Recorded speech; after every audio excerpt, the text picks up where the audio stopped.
Every time we press the prices, we play better.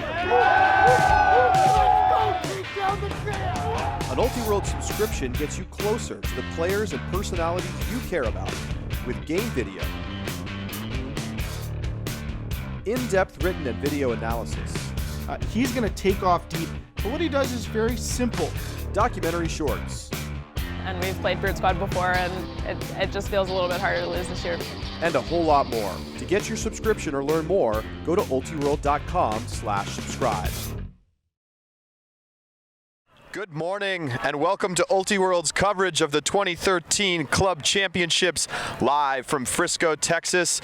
Great to have you with us here this morning. I'm Charlie Eisenhood alongside Keith Rayner, and we're getting set to bring you coverage of this all-Canadian matchup between the Toronto Capitals and Vancouver Traffic. Should be a great matchup, Keith. We're going to talk a little bit about it in a moment. Stay with us all day today for coverage of this, the pre-quarterfinal round. Coming up next, we have a men's pre-quarter at 11:45 between New York Pony and Chicago Machine. And later today, the men's quarterfinals, and late this evening, the women's pro flight qualifier. But Keith, pool play is over. We are now into the elimination bracket, and many teams are going to see their seasons end right here on these fields this morning. And based on how things shook out yesterday, some of these teams are going to be a surprise.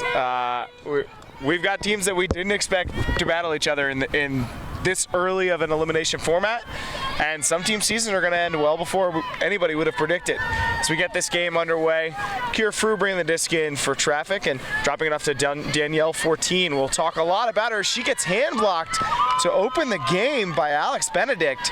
Great way to start a game if you're a defensive unit. You get the disc right away. You get a chance to get some reps offensively. Even if you don't punch this one in, it can be a really good way to get some momentum early. Swinging to the middle of the field to Lundgren. Lundgren across the field. Sounds like a pick called. Zisk advances up the field. About 10 yards outside the end zone. Capitals a chance to open with a break. Disc is staying with Gill. Swing back towards the middle to Benedict. Roderick. Just outside the end zone. And 14 falls down. Benedict comes up with the bookend, and that's a great way to start the day for Capitals against 14, who is going to be a hot topic of conversation, a former Caps player in her first tournament now with Traffic after leaving Capitals earlier in the year. Alex Benedict getting it done on both the defensive and offensive side, getting a huge hand block and coming up with the score. Great way to start the game for Capitals, who I think many will consider the underdogs in this matchup. Traffic's had a better season. They're seated higher, and they come from that powerhouse Northwest region, and they get a lot of reps against the very good teams up there from Seattle. Beautiful day here in Frisco, a little breezier like it was yesterday morning. Maybe a 5 to 10 mile per hour crosswind blowing straight from behind the camera, and some cloud cover this morning. Slightly warmer temperatures than this time yesterday, but still cool, probably in the low 60s here. And these two teams battling it out here for a spot in the quarterfinals. In the background, we see one of the hot men's division games. It's GOAT taking on Double Wide in the pre-quarters. The 2 and 3 seeds overall of the tournament, one of them will not make the quarterfinals. We'll keep you posted on that game and all the rest of the pre-quarters games going on this round during the broadcast. Commended with the pull, and here's Frew. Finds Donaldson early. This Donaldson-Roderick matchup will be a very important one for these two teams. Donaldson, the 19-year-old, who's coming from the Canadian World Games team, not their U23 team, not their U20 team, the World Games team, one of the youngest stars in the women's game. It's Catherine Nui. Here we see a shot to Jen Kwok. Cannot get that battle in the air one. Sarah Boback able to come down with it. Nice defensive positioning from Boback, but really that was the throw that caused that turnover, not the defensive effort. Yeah, Candace Chan not able to keep that one low, and this is a game where there is a bit of wind, just like we saw in the first round yesterday morning. If you're leaving the disc up in the air, the wind is going to do some funny things with it, and it might get some hanging throws like that, as we see a similar type of look from Capitals. Good heads-up play there from Bobak. Commenda in the middle. Frew marking her. Bobak again very involved. Dishes it immediately to Commenda. Looking for something happening in the middle of the field. Finally gets an option. Now Benedict up to Bobak. Scott's there, kid streaking deep, but goes for the underneath throw. And now Drummond in the middle of the field. Capitals marching down, looking for their second break to start this game. Roderick, left third. Benedict, a nice move, gets the IO throw and then gets off the IO break herself, and it looks like that one's gonna drop in. It's Janelle Gill, and that's 2 breaks to open the game for Capitals. Traffic lacking intensity right now. The turnovers you can deal with as an offense, you're going to have turnovers in the course of a game, but the lack of defensive effort, not great from Traffic so far, and it's 2-0. Wouldn't be surprised to see a timeout here. It's time to wake up. This is elimination play. This isn't your old club championships format. This isn't power pools. You don't perform here, you're done. There's no room for error. It's as simple as that. You had your shots yesterday to get warmed up, but it all comes down to this first game, as we knew it would. Every team playing for their life. And it's interesting to see these teams come out this way. Traffic had a lot more momentum. They finished second in Pool D yesterday, going 2-1, just a point away from winning that pool, having lost on double game point to Showdown in a game where it was a very closely, hotly contested game. They also played a strong game against Nemesis. So we see some action between Goat and Double Wide in the background. Our Canadian audience getting a full treat here. For those of you who are waking up this morning. Capitals going 1-2 yesterday. Also a double game point game for them as they lost to Ozone to finish third in their pool. We see a very different group coming out here for Traffic. Balding working against the Capital zone here. Up the field and now through the middle. Pleshnikov up the field here. Maria Chow now. Capitals is now transitioned into a man. Navigating the zone very well, maybe trying to get Capitals away from some of the pull plays they like to run. They're a very fast team, but can't hold on to it, and again they'll have a turnover and give Capitals another shot. Lundgren looking to get the deep look off early. Takes the under, and there's a foul call.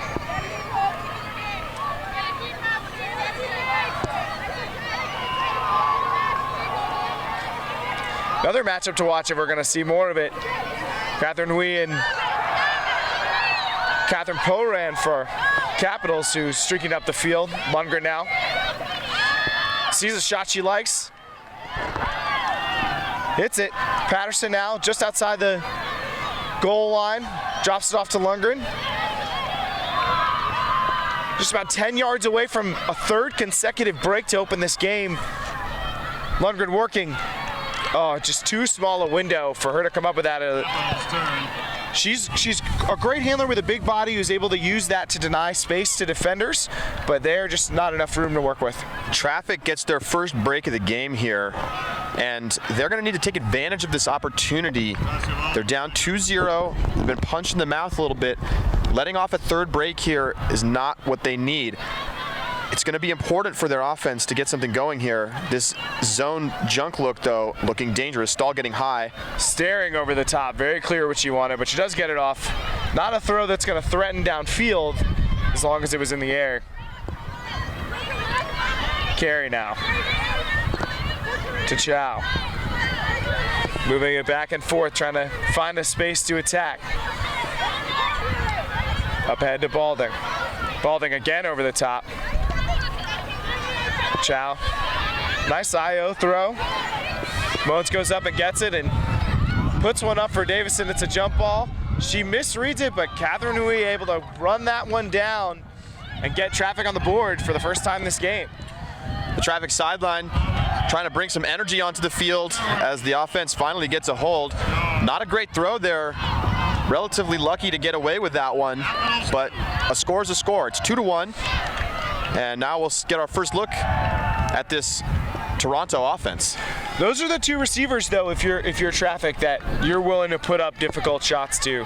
Ashley Davison is incredible in the air. She's got a long stride and good length, so she can get to the disc in front of a lot of defenders. And Catherine Wee's just an incredible athlete with great speed.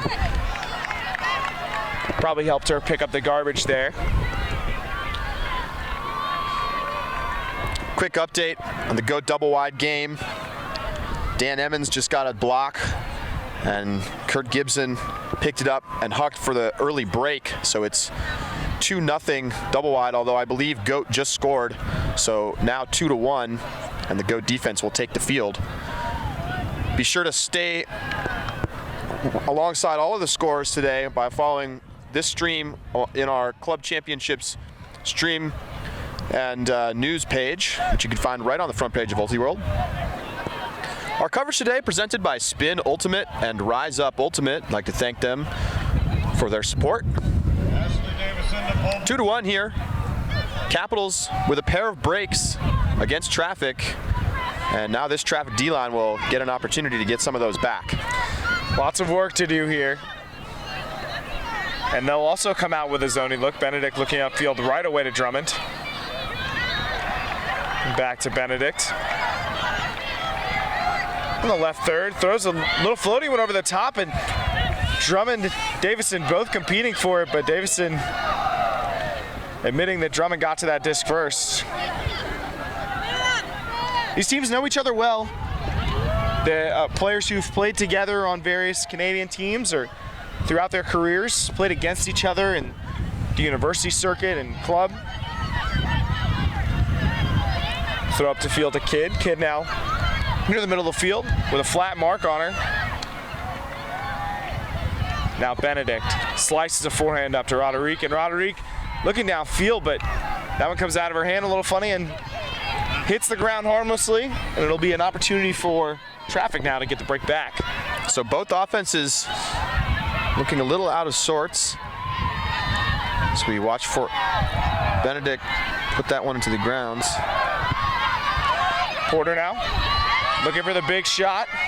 She's got Whitehead trying to run it down, but it looks like it's going to carry just a little too far.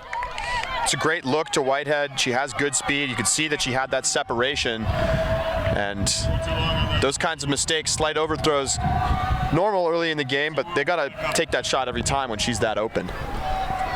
Absolutely, and Capitals, though, happy to get the disc back and try and get the hold here, although they're coming in a tough position on the field.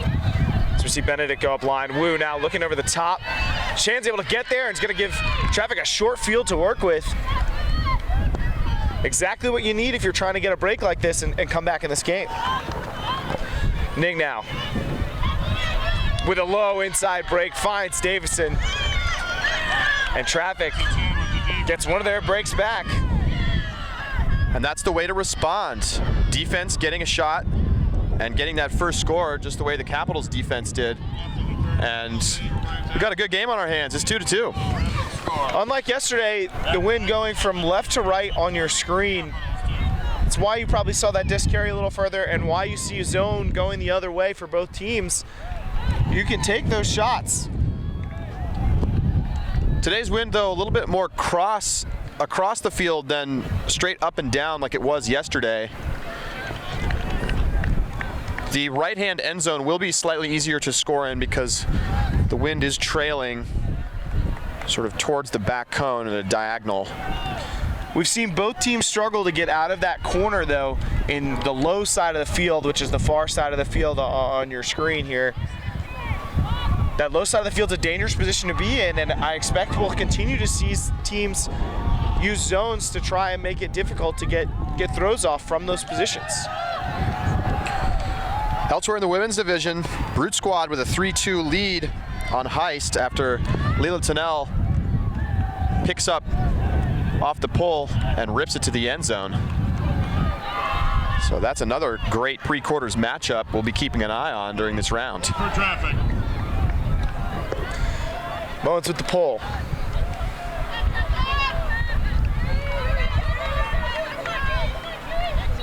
Capitals fields it up to Lundgren. She's going to see a lot of touches. Now she's got Hui on her and immediately looking deep. Poran not able to get to that one, just a little too bladey. Another good look that wasn't executed properly.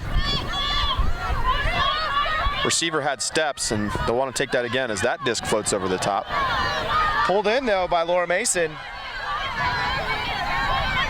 Now Hui looking for an option. Gets it to her former college teammate Crystal Koo.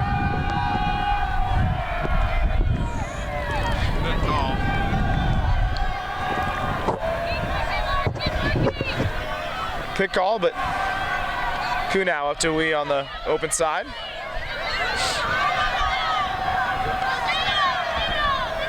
We see a UBC offensive group working outside with Hui, Koo, Rena Kawabata, and Carolyn Churchland.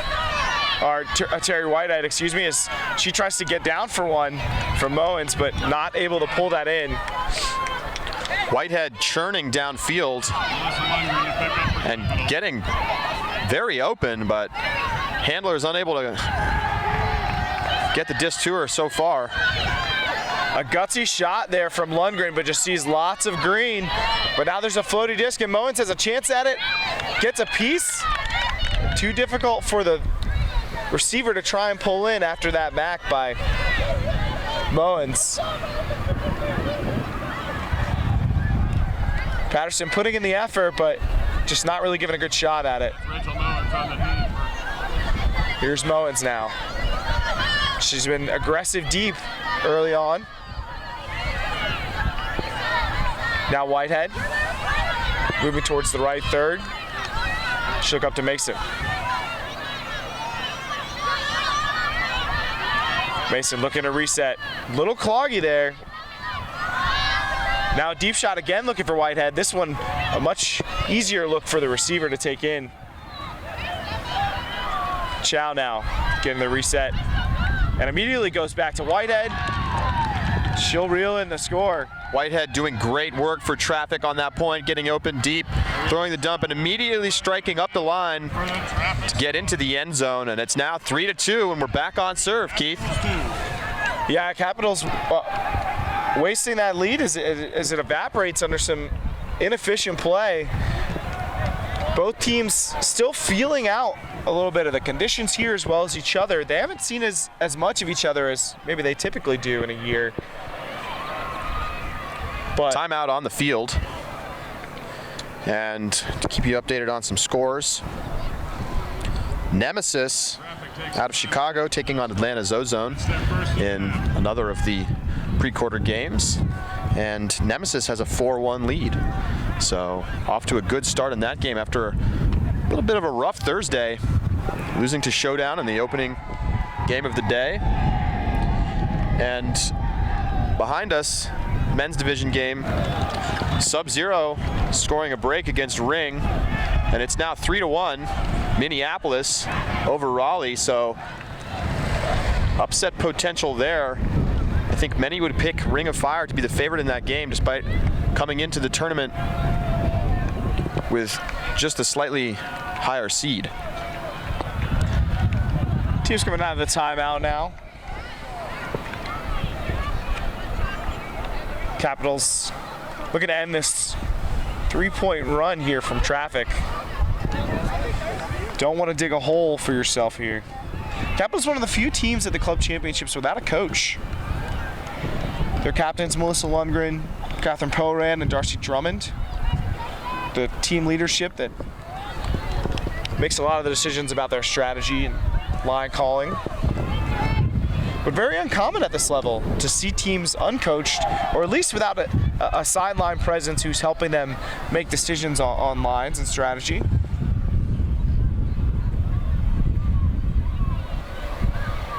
The other sideline, we have Jeff Cruikshank, one of the legends of the Canadian game, one of the greatest throwers of all time.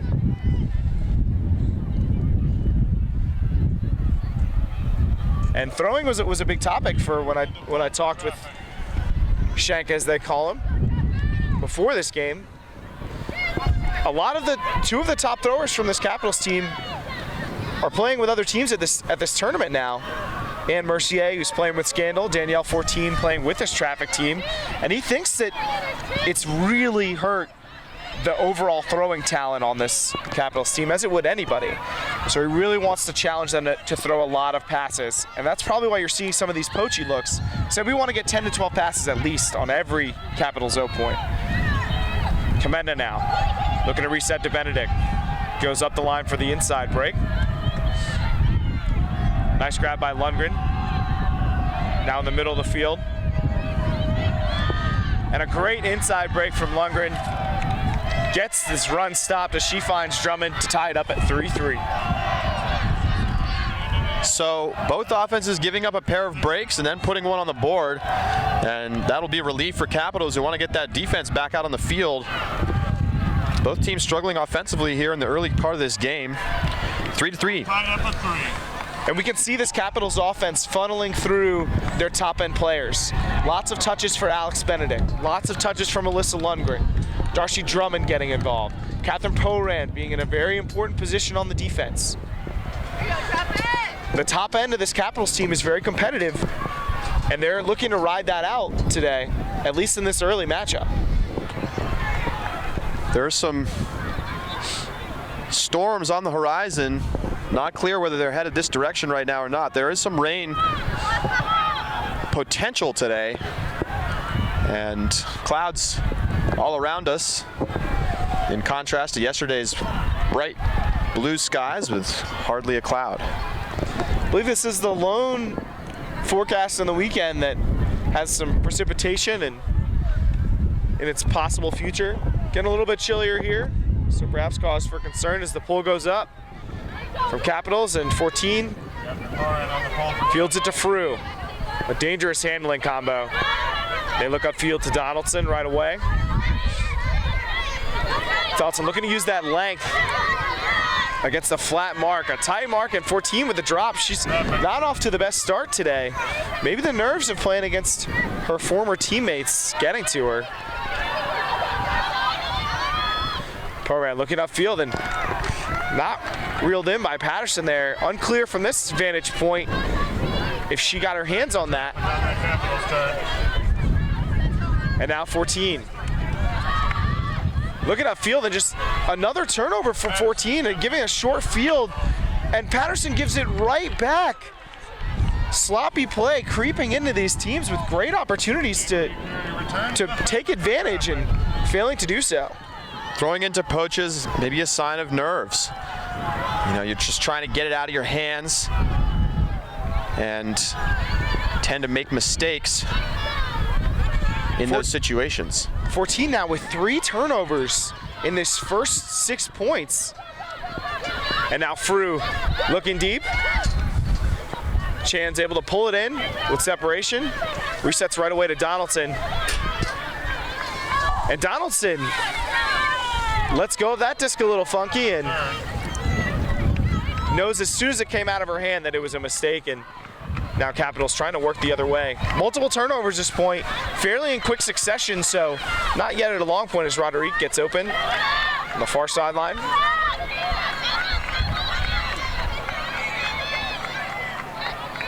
She'll look upfield. A nice grab there by Gill. And a timeout here. She takes a timeout for Capitals. Not a usual timeout call. We'll see how they use this time to get organized and perhaps find a way to punch in this point and take the lead back. Sometimes you just need to reboot, and that's what that timeout can do for you. Yesterday we watched Johnny Bravo take a timeout deep in their own end zone with a relatively high stall count. Jimmy Mickle didn't like what he saw downfield and took a timeout, and that would be considered, I believe, a very unconventional place to take a break, but they got the dump off and eventually scored the point. Paid off for them. So we'll see if they can take advantage of this here.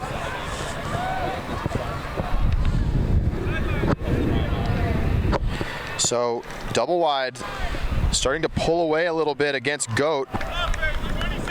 A Goat mistake as they tried to move it back and forth between the handlers. just gave double wide too many chances. And Kurt Gibson got up over 2 defenders to get the break, and it's now 4-1 in that game. Canadian teams, the talk of this first round, could potentially see 2 of the top Canadian teams falling out of the bracket. Anne-Marie Carey on the mark for traffic. Unsurprisingly, we're seeing a bit of a poachy set to open. Oh wow, and Benedict able to get that one just past Jen Kwok. And looking for Poran in the front corner, and another turnover for Capitals in that corner. Small window to throw to, and it's not the kind of thing you see at this level. Teams just jamming it into that front corner. Really trying to force it, and again, I think that's a sign of just a little bit of edginess in the game.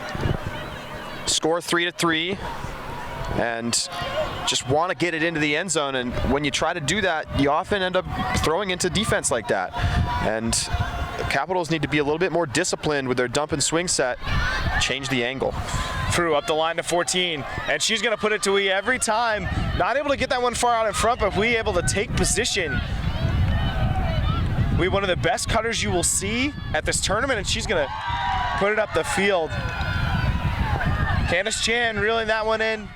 An important point for Traffic to win. Both teams getting looks at it, and it's Traffic who comes away with the point. And you watch Traffic go all the way up the open side, getting the big strike cut into the power position for 14, able to put the huck out into a space where only her receiver could get it, and then another strike cut into the end zone for the score. Capitals defense knows they'll need to do a better job if they want to slow down the offense as they did earlier in the point. Got a lot of chances, couldn't punch it in. Traffic up 4-3. First deep look there to Catherine Wee. That's something we typically see a lot of from Traffic. Few players can match her speed or ability to gain position, and we saw it in effect there. Even throws that aren't so great are ones that she's typically going to have an advantage on over most defenders. And we've seen the momentum completely shift from earlier in this game when it was Traffic who was lacking energy. Now they're getting louder, more pumped up, and it's Toronto who's searching for the spark to get them back into this game. Down just a point, but the rhythm of it has really shifted.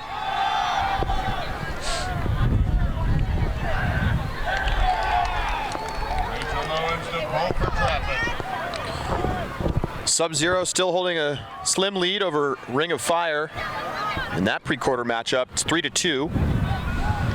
Sub-Zero's on offense, but long point, multiple turnovers. Moens with the pull. And fielded up to Lundgren. Lots of space in the middle, and she used that to hit Drummond with an IO. Drummond with the reset for the give and go. Lundgren up the field to Seaborn now. Seaborn to Kidd.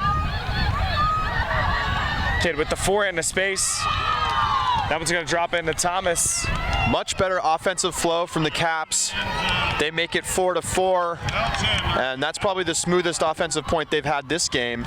Moving it nicely in the handler set and then hitting the open cutters downfield. That may be the smoothest offensive point we've seen from either team this game. Space very well used there by Toronto. Chicago Nemesis leading Atlanta Ozone 6-2. Atlanta just took a timeout. Johnny Bravo leading Florida United 5-2. Molly Brown up 4-3 on Nightlock.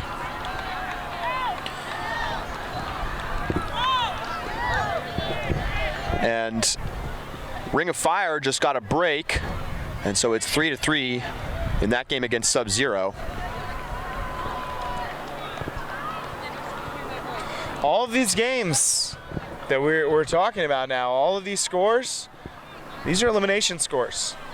Soon these scores will reach final, and some of these teams, roughly half if my math's correct, will be eliminated from the tournament. still something to play for. We'll still see teams battling for pro flight designation, and we've seen what an impact that can have on your season. But all these teams really hoping to advance further into the bracket than pre-quarters. It's Frew. Now takes it from 14 on the left third of the field. Lots of space. A paired ISO cut sets up Donaldson. She'll go up to Chan. Chan resetting to Frew. Still in the left third. Handler's turning upfield. Here's Donaldson. She's such a difficult matchup with her size and throwing ability. And she'll put one out. 14 will get that in before it in the back line despite the effort from Benedict. And 14, who's struggled in the early goings, gets on the board with a play that could get her going a little bit. Great shot to the back of the end zone.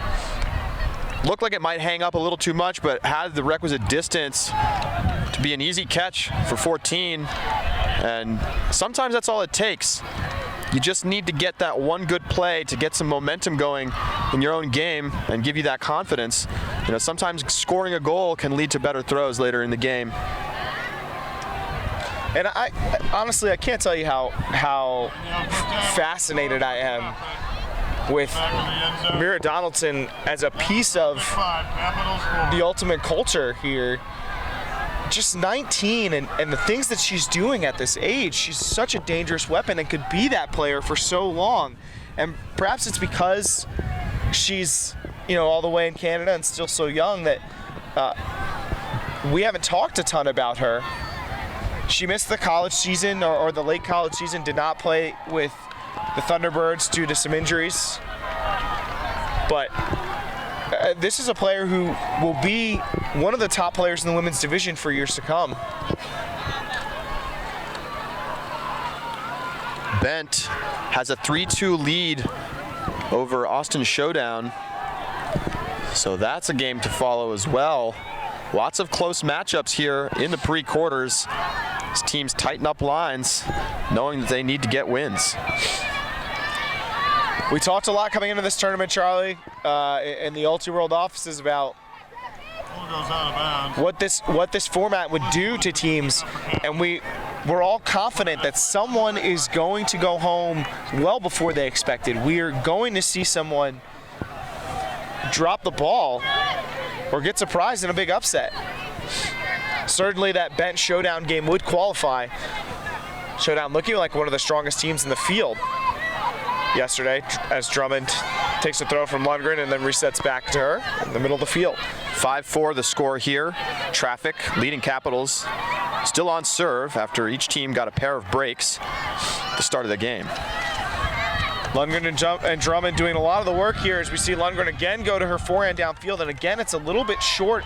Not able to get these throws off flat. I'm not sure if it's because of the mark.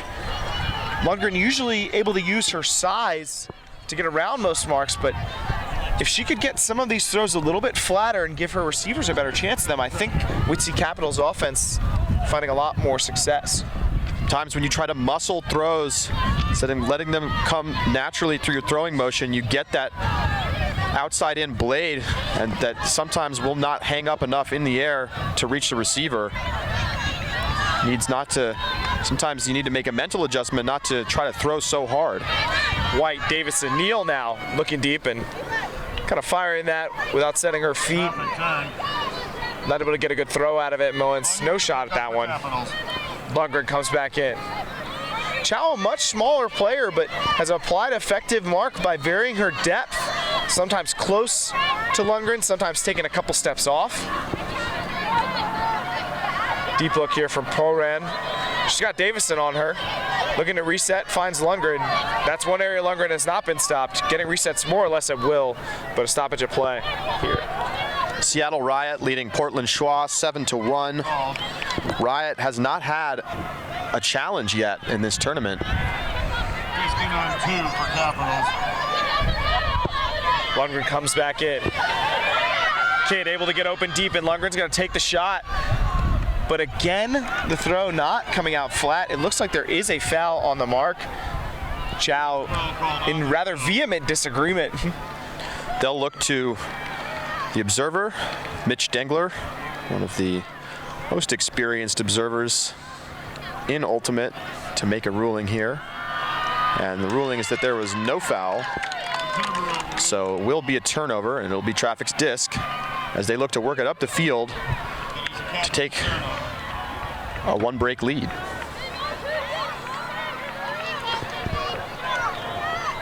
Game's still close, within reach for both teams, but it does feel like Traffic is in control right now. Getting a score here would be a pretty important one to continue that control over the tempo of this game. The Capitals suffering from some execution errors. And Traffic has already taken back those 2 breaks they gave up early. And this defensive unit is giving the Caps offense a lot of problems. An open look there for Davison. She's going to overshoot Mullins, and that's going to give Bobak a chance to get into the play. An injury call here from Sarah Kidd. We do have a second up player. Sarah Kidd coming off the field. Johnny Bravo just took half, 8-2 over Florida United. So Bravo continues their success on the weekend.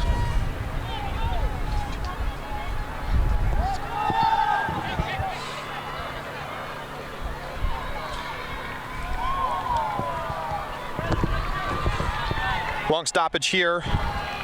Not sure what is up for discussion. Dangler checking with the injured player, perhaps seeing if it was related to contact or where she was positioned. Maybe when the injury occurred, perhaps if it came before the turnover. Lundgren will bring it in, marked again by Chow. Takes the early swing to Seaborn. Seaborn, nice throw to Drummond. Drummond puts up a flick hook, and despite the blade, it is reeled in there by Thomas. Thomas now. Middle of the field for Lundgren, 10 yards out. Another stoppage called. Lundgren's been very strong in the red zone. You want the disc in her hands. Stalby coming in on one, uncontested foul. I'm wondering, typically when you see these situations, certainly during the college season we saw this, when we saw a continuous mark where there were a number of foul calls, one of the 2 players ended up getting a TMF eventually. Seaborn now, trying to find Lundgren up the line. Chow doing a lot of hard work to deny that. Excellent end zone defense here from Traffic, shutting down the open lanes. Mark doing a good job of taking away the break. Now they're going to throw a blade into the end zone. Wow. And a big grab on a tip disc. Capitals get it done, maybe not cleanly, but they will tie this game at 5s. There's no style points in this game, Charlie. And Darcy Drummond able to work hard to pull in the macked throw and tie this game up. Obviously not an ideal end zone set. Great defense there from Traffic. It's frustrating to play so much good defense and still come up short.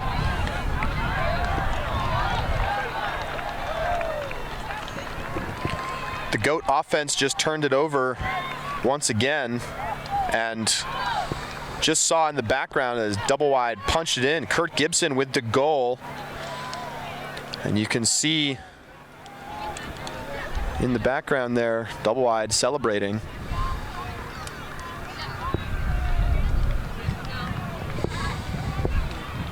And GOAT's watching this game slip away from them, and frankly watching their season slip away from them.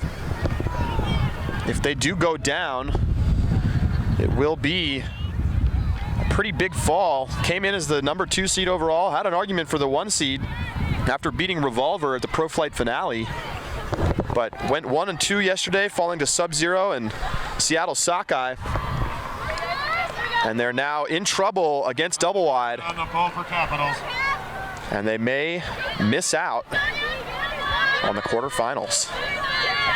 Their women's team, their women's counterpart rather, Capitals now looking to punch in a break and avoid a similar fate. Both teams going 1-2 yesterday. Comenda now 6 or 7 yards off the sideline. Puts up for Benedict to space, but Benedict not ready for that throw to go up. 14 immediately picks up, looking to fast break. Does find we upfield. Turning the page there is Kwok. They're going to say that she reeled it in before the back line. Not able to get it on the first attempt, but on the second, comes up with a big grab. Yep, tipped the disc, bounced right in front of her, and she did haul it in before she crossed that back line. So it's another offensive score here for Traffic, 6-5, and while not a particularly clean game, these offenses are now trading. But it does seem that Traffic is on the cusp of breaking through a little bit. Obviously just had the turnover there, Caps unable to take advantage. And both teams will be looking to take a break or two into the half. So important to get that break cushion before the break. And as Jeff Cruikshank pointed out to me before this game, that the difference right now seems to be the throwers. The throwers on Traffic are just making the work for the receivers a lot easier by giving them throws that they have much better chances at. The throwers on Capitals are really making their cutters work hard with a lot of bladey looks, throws in tight windows. They are doing a good job resetting the disc, typically, although we did see a dump turnover on this last point. We'll see if their throwers can start giving their receivers more to work with on this point. Mullins putting up the pull. It's going to be fielded by Seaborn.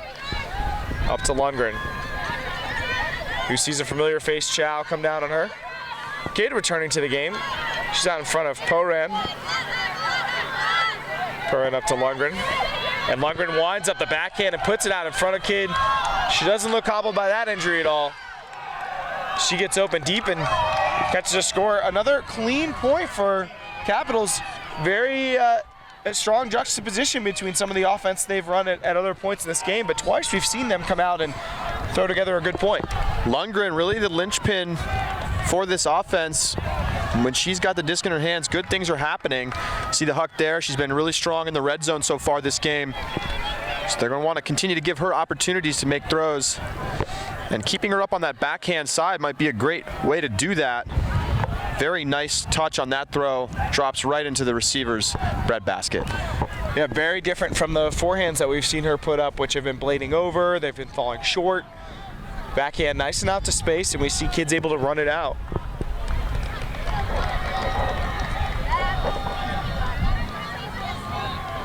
Double wide leading Goat 6-3. Goat's defense back on the field, still looking for a break. Nightlock now leading Molly Brown 6-4. Real opportunity for Nightlock. And right behind us, a huge layout from Ring of Fire's Ken Porter brings down the score, making that game 6-5. Ring back in control of that game, and Sub-Zero is going to take a timeout. Huge layout from Ken Porter, rather routine, isn't it? Here's the pull from Poran. 14 in the field. Looks like Donaldson and Chan out in space. Roderick on Donaldson and able to take her out of the play, but Hui able to come up with the next one in front of Poran. Up ahead to Chan. Chan will call a foul on the mark. Looks like it'll be uncontested. No contest. Just coming in on one. Dennis Chan with the disc for Traffic.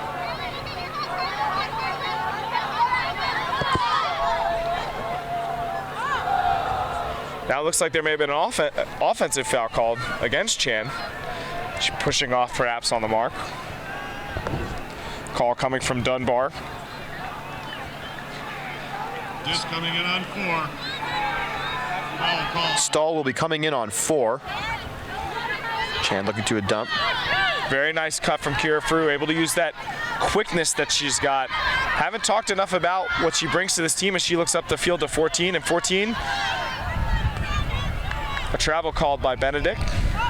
These two have seen a lot of each other as well. Not sure that was a very good travel call. Looked like she set that pivot outside of the end zone. Notice Traffic continuing to have success with the upline cuts. The Caps not doing a very good job of shutting down by using any kind of physicality, trying to get their bodies in the way of those cuts. And it's making it easy to keep flow for Traffic. The resets around have been more difficult, but when they could get those upline cuts every time, it's much easier. And Charlie on cue, Jen Kwok able to get up the line. This Traffic O-line is so quick. They're able to generate space with that first step, and it's very difficult for teams to guard them. It's something that we've seen from them all weekend. But Caps has got to adjust and start taking away that space in some way.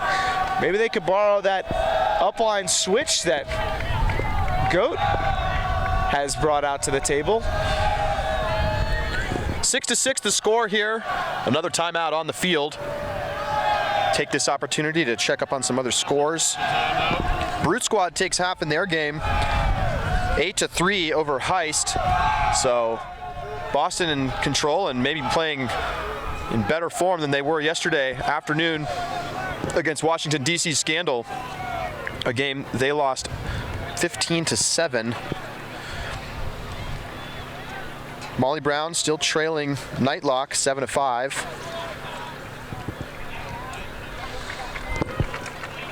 It's 6-5 in that ring Sub-Zero game behind us.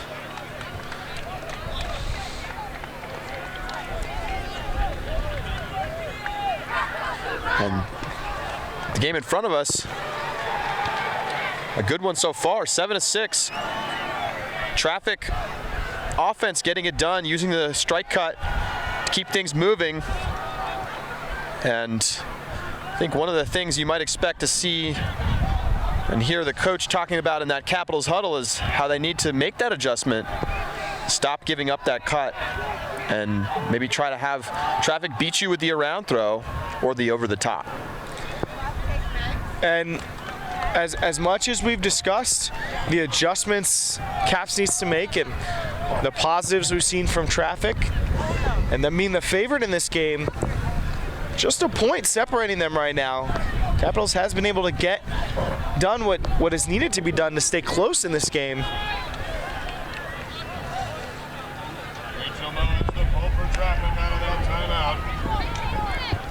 Offense, the opportunity to defend the lead here. Your offense protects your chance to win, and your defense attacks the other team's opportunity to win. So here we'll see the Capitals offense looking to hold. We'll see the familiar Seaborn to Lundgren start to this point. Kidd coming under against Moens. And now Kidd looking deep with a forehand. And another low flick that hits the grass before a receiver really gets a chance to make a play. Pretty poor execution from both teams on that up the line flick at mid to long distance. A lot of turfs. Through now, a nice off the line throw to Moens. Nice grab by Whitehead on the throw behind. Up the line to 14. Some contact there from Seaborn. Looked like there will be a foul call. But that's the kind of aggression that you want to see on that strike cut if you're the Capitals coach. You'll be okay with that foul. Sometimes a little bit of body contact can be enough to deter the player from going up the strike cut with so much aggression the next time. 14 looking deep for Wee, and no chance there. And that's a break for Traffic. That's going to take them the halftime lead, 8-6. After starting down 2 breaks, Traffic has more than stabilized and taken control of this game against fellow Canadians, Toronto Capitals. And it is Traffic getting that break that both teams desperately wanted to get before halftime. Traffic are going to come out with that 2-point advantage, and that'll give them a cushion heading into the second half. We'll be back with second half action here on Ultiworld. Every time the pressure rises, we play better. Let's go take down the trail. An Ultiworld subscription gets you closer to the players and personalities you care about with game video, in-depth written and video analysis, He's going to take off deep, but what he does is very simple. documentary shorts, And we've played Brute Squad before, and it just feels a little bit harder to lose this year. and a whole lot more. To get your subscription or learn more, go to ultiworld.com/subscribe. What are these teams going to need to do in the second half to get into the quarterfinals? Capitals is going to have to either take better deep looks or start working the disc under better. And defensively, they're going to have to take away the up line. If you're Traffic, you have to get back to that. They've done a good job consistently forcing Capitals to throw a large number of points, or throws each point, which is kind of what their defensive goal was. But in those 2 points where Capitals looked really good, they aced the defense fairly quickly. So you're going to want to continue to deny them as we see a spread package here from Caps, looking for different ways to maximize the field space. Lundgren up line. We honor giving her a healthy amount of respect for the puck, which she's taken actively today. Poran. Big bump on the mark there. No contest. She's a very active faker, takes a big range when she fakes, and I think that's challenging for Marks to deal with. You have to be very active because there's so much movement. Lundgren again up line, beats Wee. Kid under, gets the IO break from Lundgren. Continues the break. Poran, that looks like there is a call. Pick called on the field. Caps offense getting things underway in the second half with nice flow despite the stoppages. Just coming in on one. Sarah, keep up this. Sorry, keep up. Poran in a pretty strong position here as a thrower, because that IO breaks such a threat, and there it is to Lundgren. We struggling to keep Lundgren from catching those short 10-yard throws over the course of that point. 8-7 the score now. Capitals get it done with no turnovers on the first point offensively in the second half, and now they'll look to their defense to help get them back in control of this game. Of course, they were out to a 2-0 lead and nearly made it a 3-0 lead, but had a turnover in the right-hand end zone near the cone, and Traffic able to go down the field, punch it in, and then get 2 breaks of their own. And really, Traffic hasn't looked back from that so far, and they maintain a 1-break advantage, up 8-7.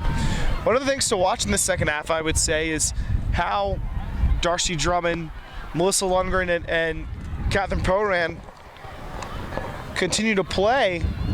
They've seen a lot of points so far this game, particularly Poran. We'll see how these teams deal with that late in the game. It feels like the pace has been a bit more in Traffic's favor, and they've been able to spread themselves out a little bit more as we see their offensive line come back out. The top seeds in the men's division not struggling in this pre-quarter round. Revolver up 10-4 on Furious George, and Bravo up 11-3 on Florida United. Double Wide leading Goat 8-4 at halftime, and Ultiworld reporters on the sideline letting us know that Double Wide really in control of the game. Goat very inefficient on their hucks, believe 1 for 5 so far. Threw out to space for Donaldson. It floats just a little bit over her head. A scary possible collision there, but looks like everyone's okay. Chan and Roderick both trying to go for a disc. Floats over Donaldson's head, but the result is Capitals disc, and Benedict will bring it in against 14. Benedict having a good game. Opened this match with a bookend score after getting a hand block. See if she gets involved on this offensive possession. Comenda deep for Roderick. This is something we haven't seen as much of as you'd expect, and Roderick laying out for that one, but feet dragging, so she won't be in the end zone and burns the timeout. I don't believe you can call a timeout before going to set your pivot. Just outside. The observer did acknowledge that it was okay to take the timeout at that point. So stall should be Second half. no higher than 2 as we come in after the timeout, but better in play there, just laid out, don't have your footing in the end zone. You're gonna have to go reset the disc. Good time to take a timeout. And this is gonna be a very important red zone possession here for the Capitals as they look to tie this game up. And you know, there may not be that many chances in this second half, the way the Traffic offense has been playing, to get breaks. Yeah, Lundgren has been the key to their end zone success, and she won't be on the field for this point. But we have seen Caps not afraid to take that up the line IO throw. Traffic continues to force them into that look, challenging the backfield resets and forcing handlers up the line from the open side. Caps has hit that throw consistently. We'll see if they continue to attack from the handler position in this red zone. As Roderick gets ready to bring the disc in.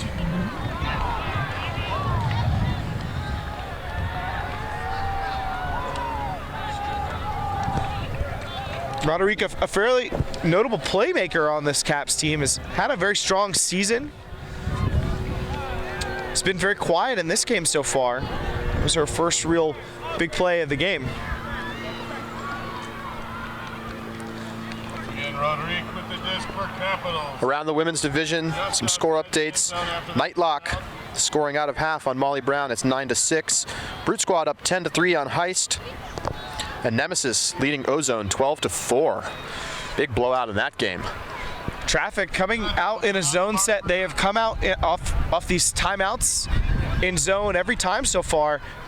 Looks like a quick transition to man, but not quick enough to stop Roderick from getting the give and go to the open side. Sonia Commando with a nice The danger with running a zone in the red zone like that is that you'd lose track of a player, and with the throw and go situation right there, tied up in it. and the two players setting the mark, trying just to catch up to the mark to stop throws around and straight in, allowed the cutting Dominique to get into the end zone. Fairly unconventional to come out in a cup set in that situation. You do see teams go with some approaches or brackets, but not a full cup because it's so dangerous to get those handlers in very small windows on give and go cuts.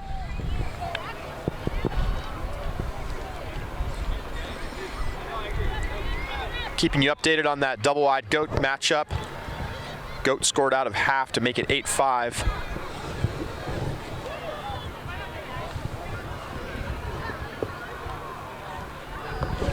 Kira Frew talking to her O-line here. An unquestioned leader on this team. Canadian World Games team member multiple times. One of the top throwers in the Canadian women's game and all of the women's division. Her and 14 have made a very dangerous throwing combo for this Traffic team at this tournament.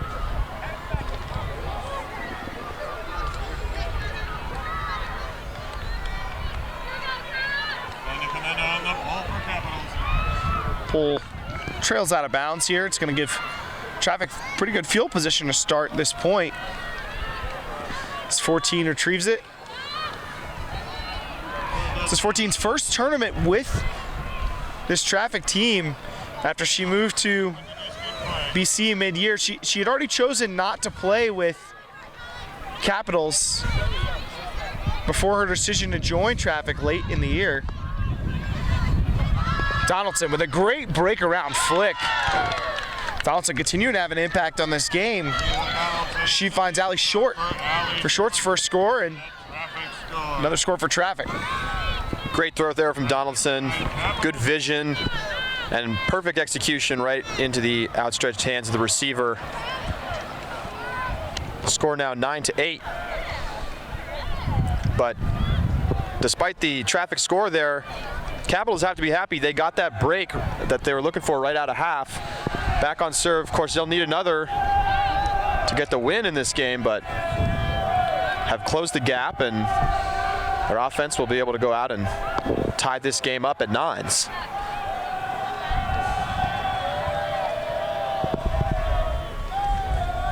Starting to feel the intensity rise around the field complex, not only in this game, but in the men's games around us, as second halves are now underway and teams know the season is on the line.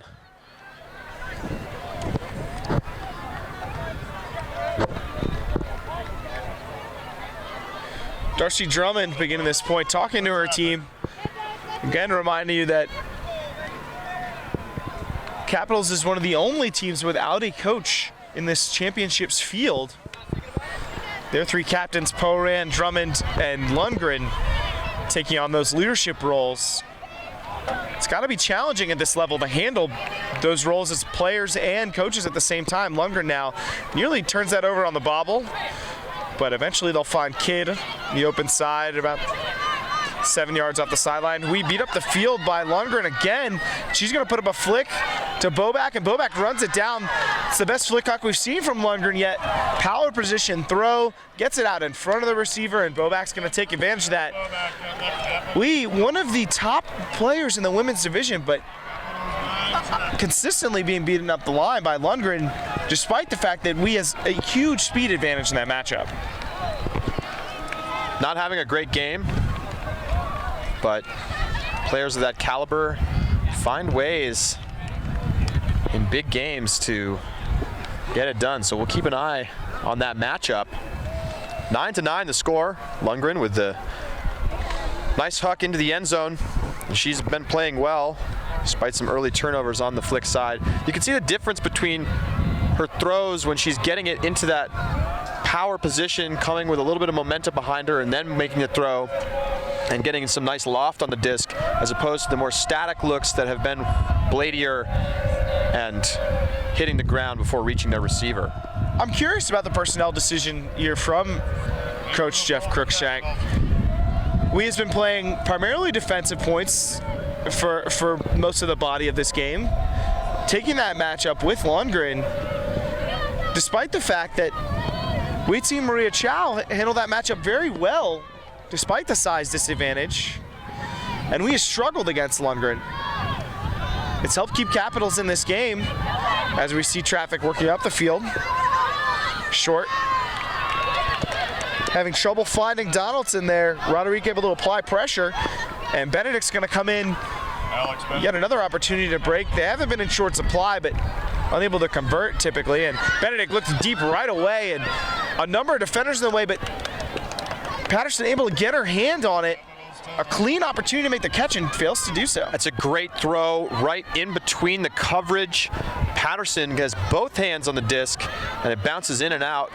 Tough break for the Capitals, who would have been in a great position to get another break, take the lead in this game. Capitals doing a great job. Their early isolation set is from traffic is getting taken away on the first cut, but the continuation cutter off and getting open. So a lot of times it's Jen Kwok who pulls that one in after the throw from Mira Donaldson. Donaldson with another dime. Beautiful throw up the sideline. A little bit of loft, slowly floating that disc at the end of its flight path and right into the hands of the receiver. Donaldson having a huge impact on this game. And you said it earlier, Keith, a name that we really don't talk about enough. Gonna be big one to watch for in this upcoming college season. If it were just the athleticism, I think it's not unheard of to see young players who are very athletic making an impact early in their careers. You think of someone like maybe Matt Rader playing with Sockeye. But for a player to show so much skill at this point is very impressive. Sub-Zero now up 9-7 on Ring of Fire. Ring pulling, but down a pair.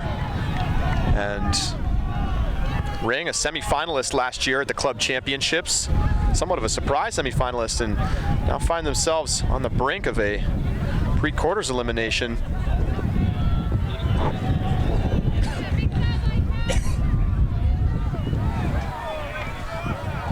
Double wide leading Goat 10-6. Excuse me, score report just came in. It's now 11-6.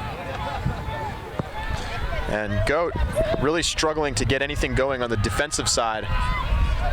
Will Driscoll having an excellent game, pulling down some big scores over defenders in the end zone.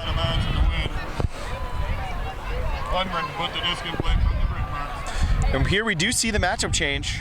We now moving to Drummond, and Cruikshank's putting Laura Mason on Lundgren. Mason, a strong defender. The best defensive job I've seen done on Kara Crouch this season was Mason's work yesterday in their game against Showdown.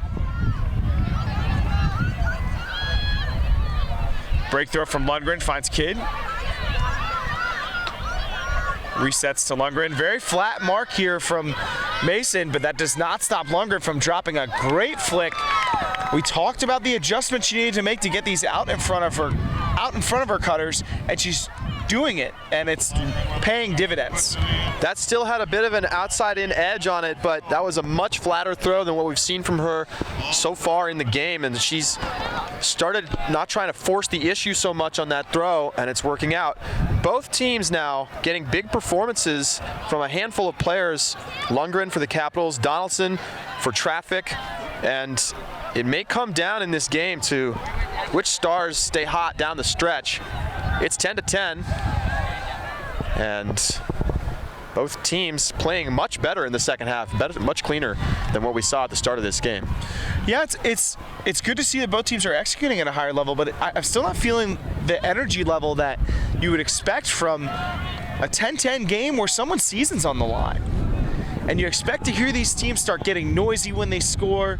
You expect to hear chatter on the sidelines. You expect to hear them talking to each other. And right now it's still fairly quiet. Still feels a little bit like it's early in the morning, despite rounds starting later today than they did yesterday. You're watching Ultiworld's coverage of the club championships here in Frisco, Texas.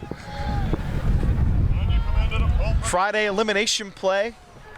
Our coverage is brought to you by Spin Ultimate, as well as Rise Up.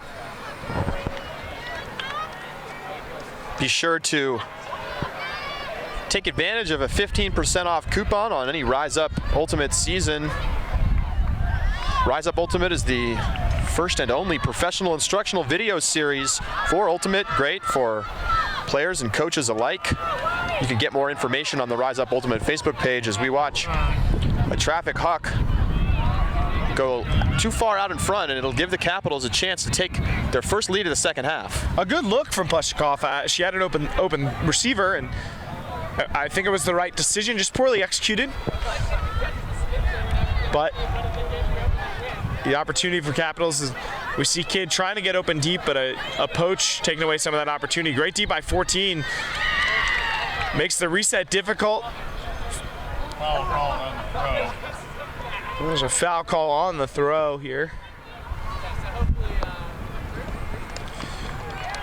Disagreement between the players about when the contact occurred.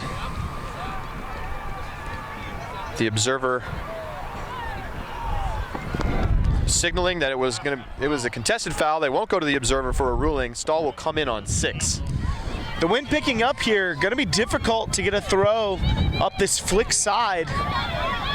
And that's exactly what we see, a floaty throw in Traffic, and now it's in Traffic's hands as Donaldson comes down with it in the air and immediately strikes up the field, and the Donaldson show continues. She hits Jan for the score.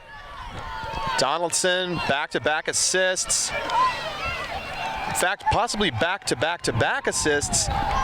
Now 11-10 Traffic, and she's doing everything right with the disc in her hands in this second half. Ring of Fire just got a break after a Sub-Zero end zone turnover.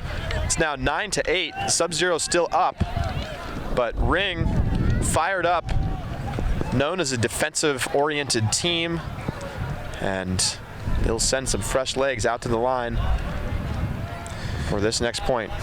We just talked a little bit about the lack of energy perhaps in this game, and maybe that's the big play that gets this game going. Maybe that Traffic got pretty noisy after that play by Donaldson and the ensuing score. We'll see if that gets their energy level up and if Caps can match a possible raise in energy level.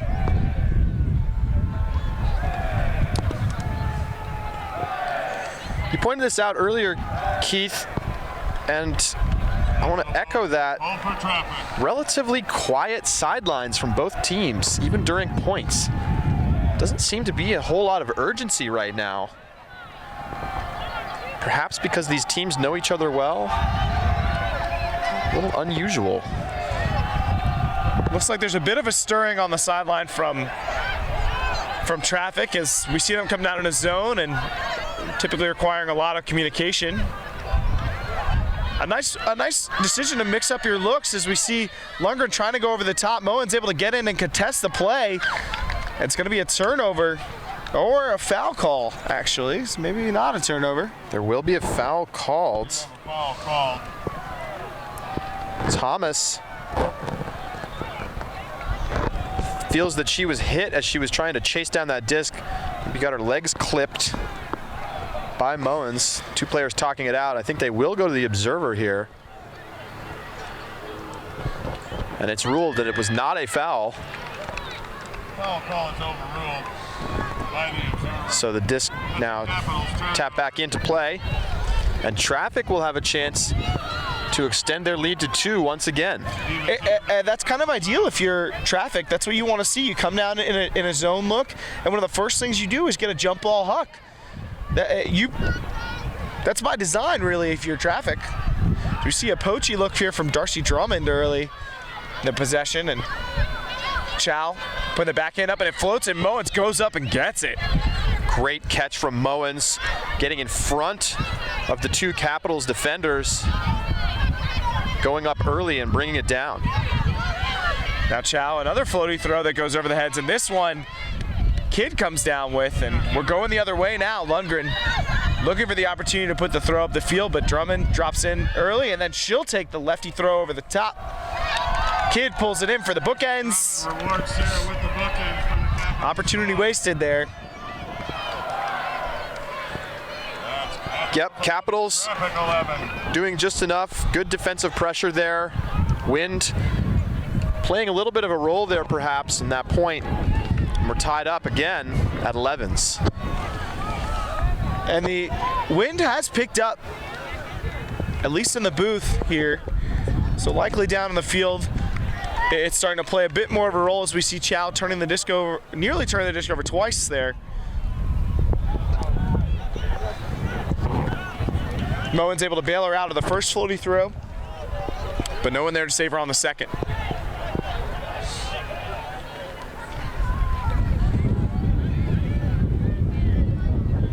Try to get some more scores here. Nemesis in total control over Ozone. It's 14-7. Sub-Zero up 10-8 after scoring their offensive possession. Goat has just called a timeout on the goal line, looking for a break. But we just watched them turn it over, and so it'll be double-wide going back, trying to score the offensive point and stay in well up on Goat in that game. Darcy Drummond coming across from the O-line for Caps to play D here, signifying the importance of this point. And a turnover there from Pleshikov. Bit of a miscommunication between the handler and the receiver. That's twice, though, we've seen her come onto the field for this offensive line and turn over a backhand. Could play a role in the results of this game. We see a poachy set here from Traffic, and Pleshikov able to get it back. Looks like there's a foul call over the top. Great defense, going up tall. Sonia Pleshikov with the D for Traffic. There will be a foul call from Roderick, but I would not be surprised to see Pleshikov go to the observer here. Interesting to see this poachy look from Traffic after the turn. It's very difficult to get organized so quickly, and in fact, they had trouble doing so. Roderick looked like she would have had space had the throw been out to space, but instead it was a little high in the air and gave Pleshikov a chance to redeem herself. Now here's 14, open. Now looking to get it up the field and off the line, finds Donaldson. And Donaldson, another touch backhand throw, but just a little bit too much. Looked like her receiver may not have had her footing. Turnover in the back corner with Benedict coming in. And again, Traffic coming out in their Pochi switching look. Donaldson quick to go to that break. And that time just a little too far out in front. Interesting chess match going on strategically. As we see the throw across the field, Donaldson's able to knock it down. And there is a foul call on the throw. But going back to the strategy, so we see Traffic come out with the zone, and Capitals countering with a stack that typically you'd see against man. They all stacked up on the sideline, left some of the zone defenders figuring out, should I defend the player, should I defend my space? And then flooded the field, trying to perhaps confuse the defenders as players were coming from unconventional positions. But a difficult throw from Benedict across the field is knocked down by Donaldson, but see if the ruling is that it'll stay with Benedict. Noticing it's become increasingly difficult for teams to score into this left end zone. Haven't seen a score in that direction for a while now. Wind has shifted somewhat to be a little bit more upwind, downwind instead of the crosswind we had earlier. And so the foul call will be upheld. Capitals will retain possession here. Still looking to take a lead, their first lead of the second half. Benedict still with the disc. Benedict looking for a reset option, goes through the middle, and it's contested. Drummond knocked to the ground by Donaldson, but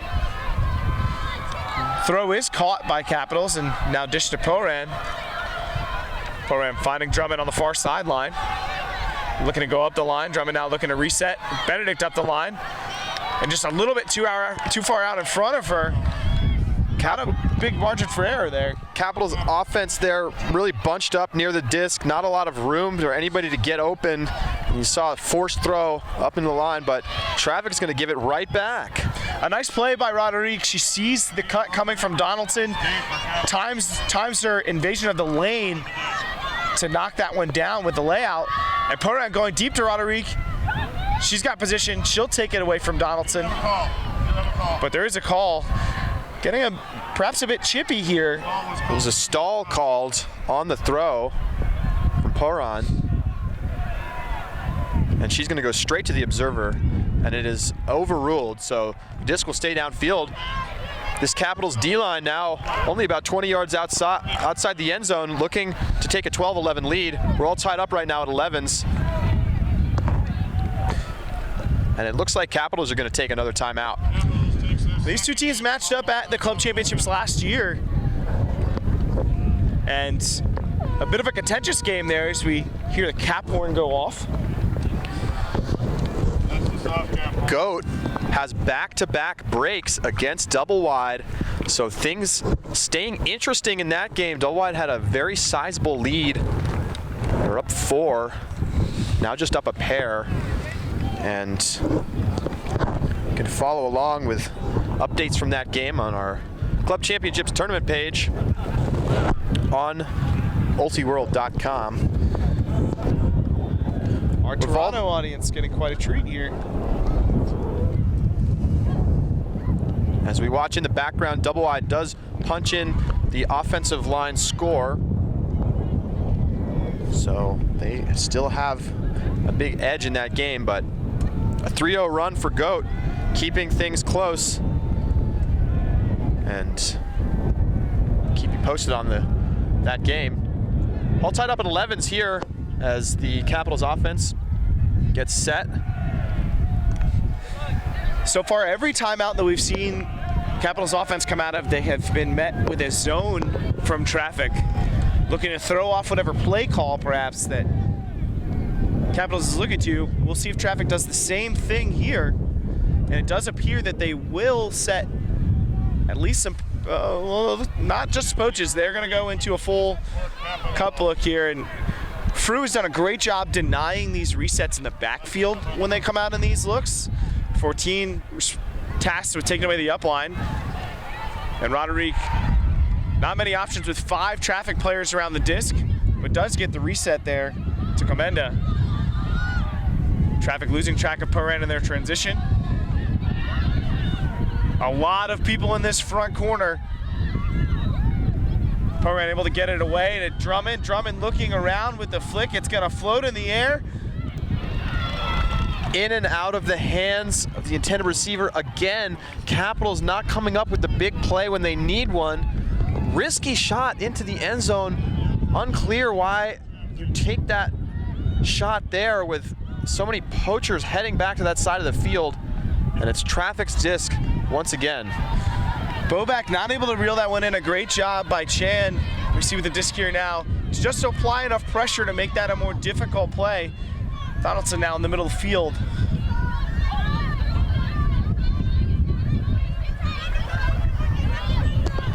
Upline cut from Frew.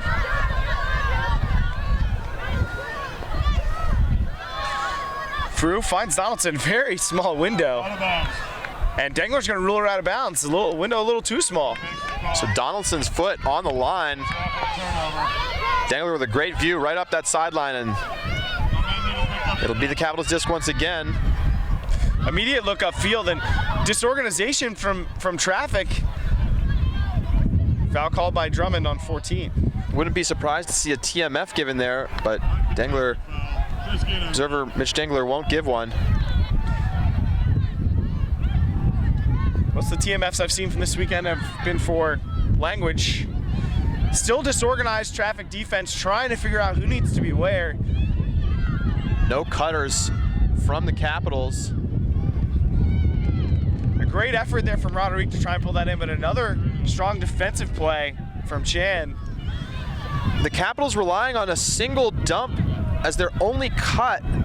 Tried to get it to the inside lane. Really tough throw, and nobody else moving anywhere. No third reset coming back, and they turn it over.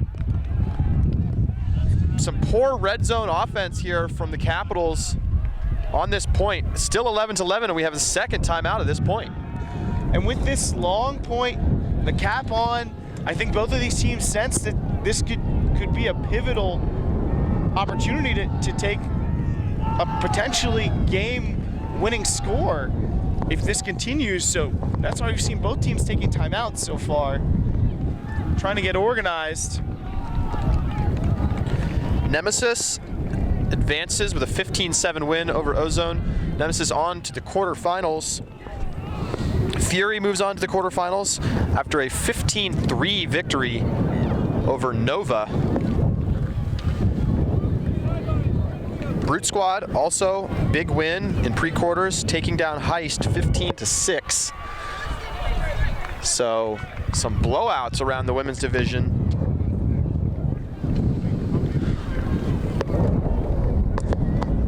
Finishing third in your pool, not quite a death sentence, as both Brute Squad and Nemesis, who struggled yesterday mightily, two of the biggest surprises in the women's division, both delivering in the pre-quarters matchup, but the real test of not winning your pool is going to be having to face one of the top teams in the division in your next round.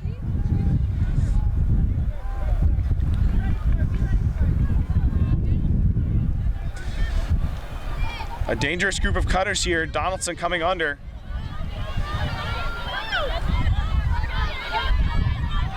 She'll take the cross-field look here to carry. A pick called elsewhere on the field as Frew takes that one from Carey. Called away from the play. It just will be. See in the background, Chicago Machine and New York Pony warming up as they get set for their pre-quarter matchup at 11:45. That will be streamed live right here on UltiWorld. Hope you'll be with us for that game as well. Frew and 14 working towards the break side here. Benedict and Commenda, the opposing handlers, looking to contain them. Donaldson now on the sideline. 14 clears. Kwok comes in to reset.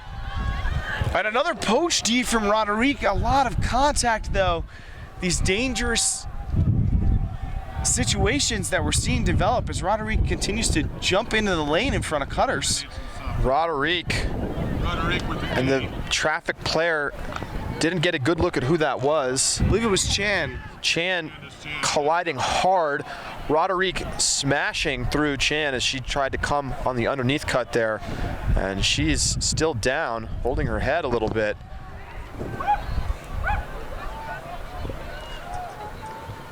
Yeah, it's always a little scary when you see a player holding their head and you wonder about possible concussions.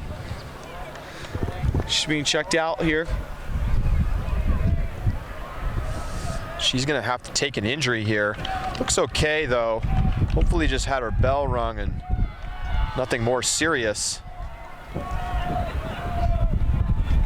Rachel Moens is gonna come in. Foul called on the play. Looked like a clean D for Rodriguez. No foul though, so it'll be Cap's disc. Fortunate collision after the disc. Roderick also taking a sub, as does Sarah Kidd with Melissa Lundgren coming onto the field. An important substitution there, bringing in one of your biggest offensive weapons. Lundgren comes on the field for Rodriguez. Sorry, excuse me, Kidd not originally on the field, just coming on during that injury timeout, but Lundgren comes in for Roderick. Still a notable switch. Capitals choosing to take advantage of the matchup switch here and subbing out Jen Kwok for Terry Whitehead. And another change from Capitals. They will bring in Sarah Kidd. Patterson taking off here. So a little bit of a lineup change here for both teams. Likely we'll see Lundgren begin with the disc, working with the D-line handlers, and Darcy Drummond immediately streaking deep. Poran looking to set up something as well. Now Komenda, near the sideline, resets to Lundgren. Lundgren looking deep with the forehand. Kidd versus Wee, and it dies a little early, and Wee easily pulls it in. Disc got caught up in the wind, got pushed down, and it was an easy D for the traffic defender. 14 looking deep now to Wee. The matchup going exactly the other way, and Wee bidding for it just a little too far out in front of her. And the point continues. You have an injury. Two timeouts, lots of turnovers, and this has become a very important point. Wee maybe knocking the wind out of herself here on that bid, and she'll also take an injury. So we've seen a lot of stoppages in this point. It's been lengthy, and the cap is on. It's the wind's picking up. The intensity and urgency of this game really starting to be felt by these players. Getting increasingly windy. Now a 10 to 15 mile per hour wind. Davison subbing in for Ruiz, so still another dynamic athlete on the field as we see an inside break to Drummond, goes through her hands, and Kidd able to reel in the second chance effort. Now Lundgren, a pick call. This Kidd tries to get deep. Lundgren did a nice job of holstering that throw as she heard the pick called. 2. All right, 3. Stall will come in on 3. Kidd able to get open under, nice separation. Looking to reset. You've got some players who don't typically play together on the field, and it caused a little confusion for Benedict and Lundgren, not sure who's supposed to be their primary dump. That hesitation could have fed into this turnover on the Lundgren up line play. 14 checking it in. Looking up the line, nice grab by Moens on the throw that was a little bit behind her. She's looking to reset here. Doesn't have an option as 14 clears up field, and now the huck goes up. Neither player aware it's going up, but not going to be able to run it down. Traffic turnover. And maybe this is an effect of the many substitutions we've seen due to injury.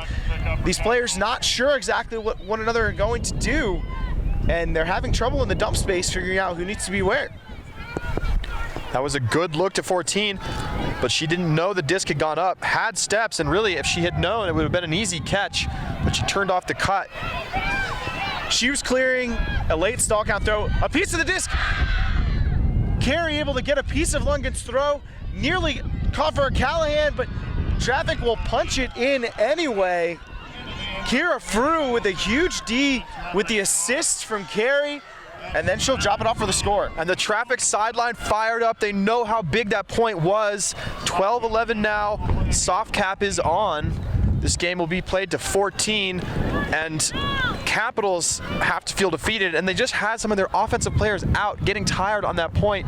You have to wonder if that's going to affect them on the upcoming possession. And we mentioned it earlier in this point, or earlier in this game rather. What will be the effect of Lundgren, Poran, and Drummond playing so much through the first half will definitely be a problem for this Caps team.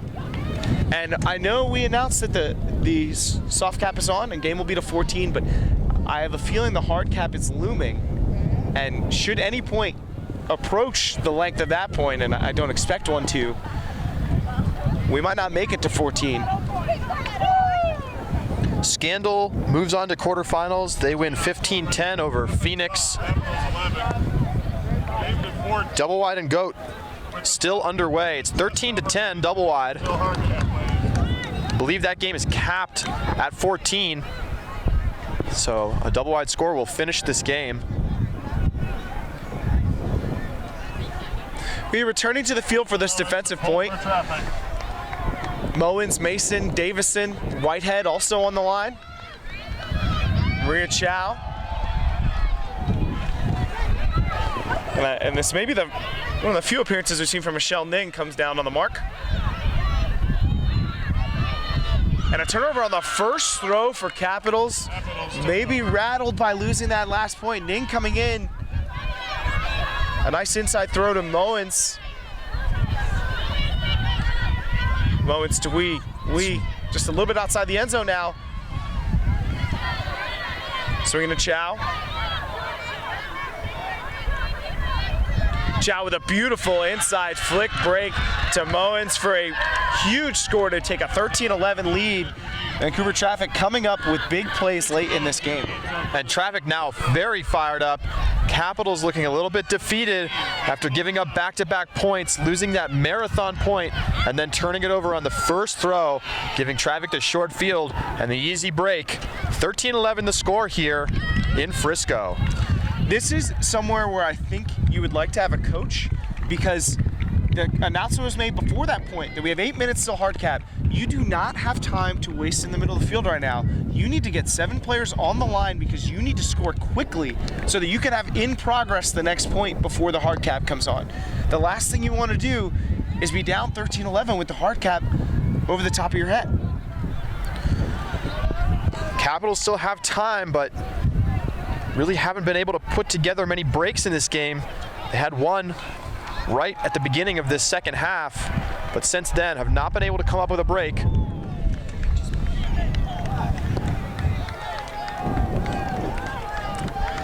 If I'm Capitals, there's a sense of urgency. We're rushing to the line. We're looking to get this play started quickly because we need to generate some momentum, and we do not have a lot of time for long points in the face of this wind. Showdown comes back from an early deficit against Bent to get the 11-8 victory. They will advance to the quarterfinals. Nightlock leading Molly Brown 13-10.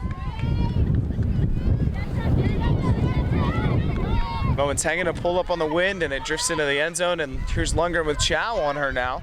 Match we haven't seen in a while. Chow done an admirable job against her. Lundgren on the reset. Swing the disc around to Patterson. Patterson and Benedict. Hasn't played a lot of O points here, but important person to have out in Lundgren with the inside flick to Drummond. Drummond back to the middle of the field to Patterson. Patterson dropping it off for Lundgren. Lundgren looking for the deep shot to Kidd. It's not there. Another inside break challenged here. And a down call from Eva Sham. From this angle, it did look like that disc was on the ground without being caught. The question is whether there was contact that caused a strip.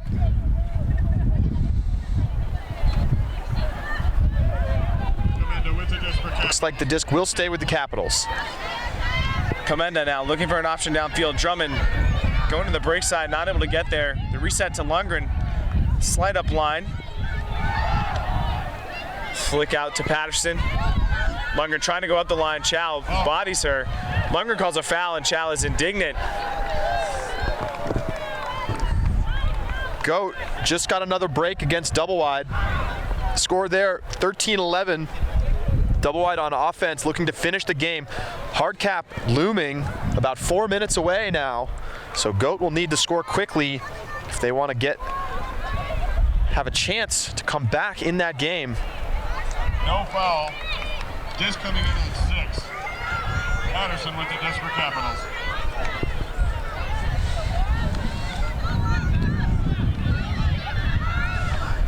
Up the field, and Benedict unable to reel that in. A lot of contact from but Benedict doesn't even seem to consider the foul call.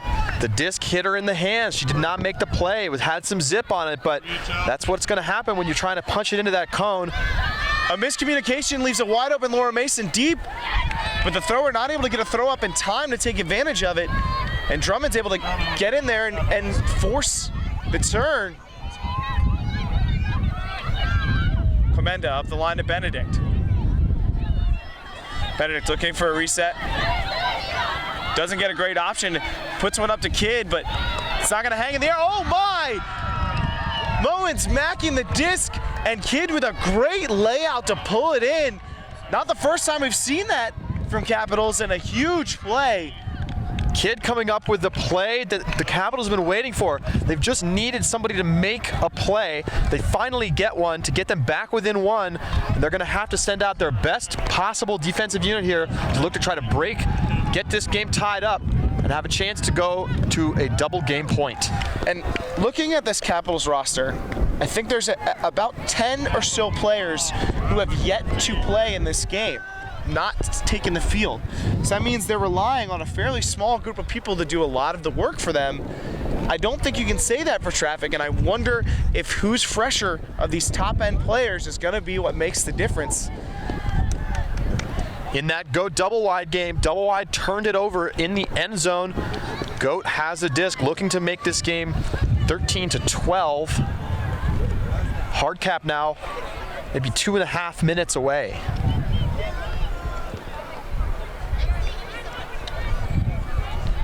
Drama for these Canadian teams.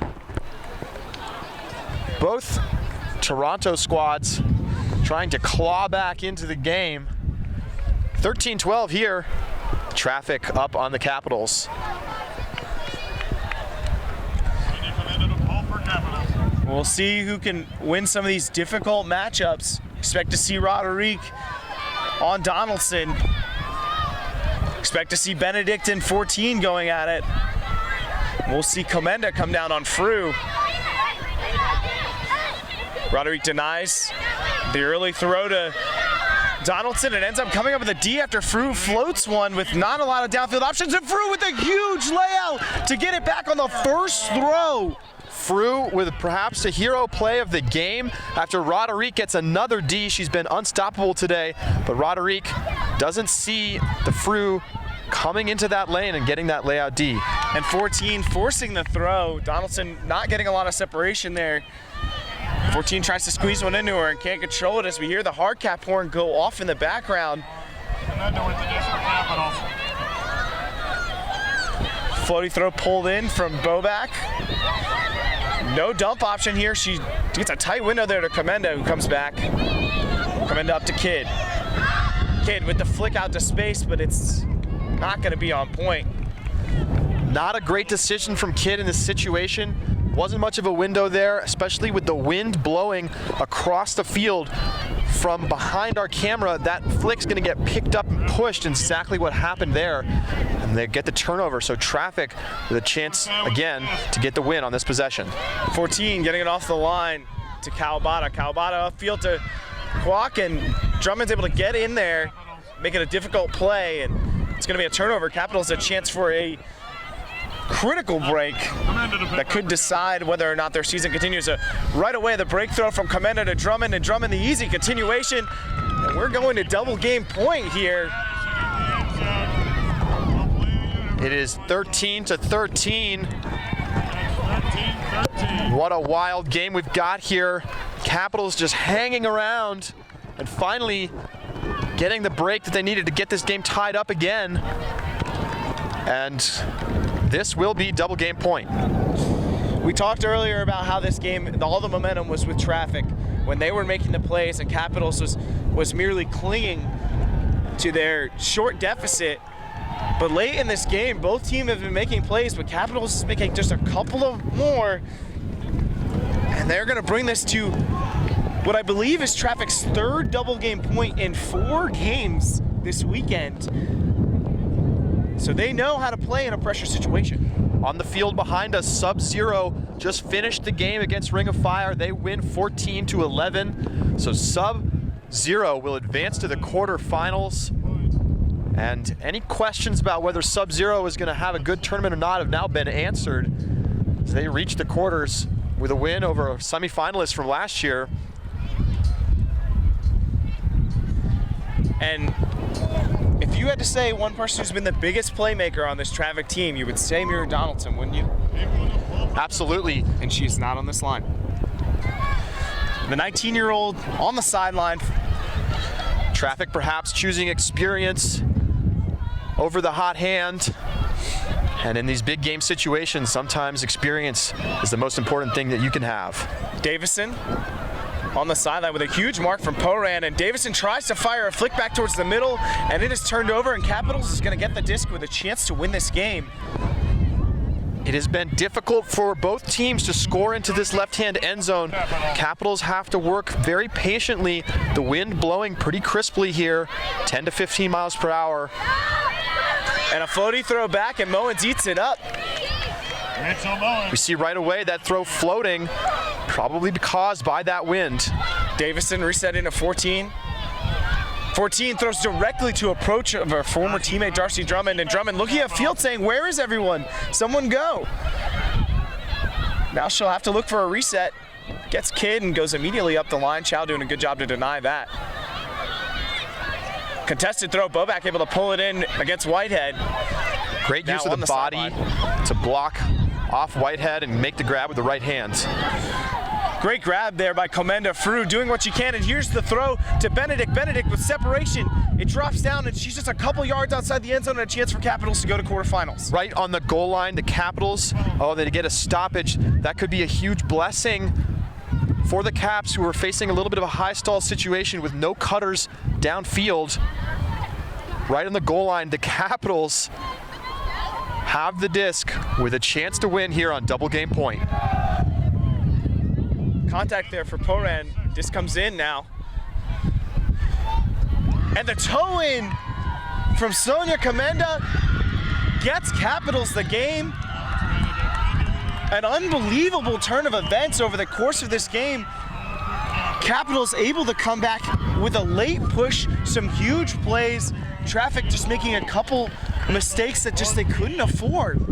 And we see this format show that small margin for error, and someone's going home now. Traffic falls in the pre-quarters after leading almost the entire game. The Capitals with the improbable second half comeback. That is it here. Every time the pressure rises, we play better. Let's go, take down the trail. An Ultiworld subscription gets you closer to the players and personalities you care about with game video, in-depth written and video analysis, He's going to take off deep, but what he does is very simple. documentary shorts, And we've played Brute Squad before, and it just feels a little bit harder to lose this year. and a whole lot more. To get your subscription or learn more, go to ultiworld.com/subscribe.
way better. Let's go, take down the champ. An Ultiworld subscription gets you closer to the players and personalities you care about with game video, in-depth written and video analysis, He's going to take off deep, but what he does is very simple. documentary shorts, And we've played Brute Squad before, and it just feels a little bit harder to lose this year. and a whole lot more. To get your subscription or learn more, go to ultiworld.com/subscribe. Welcome back to Ultiworld's live coverage of the 2015 National Championships.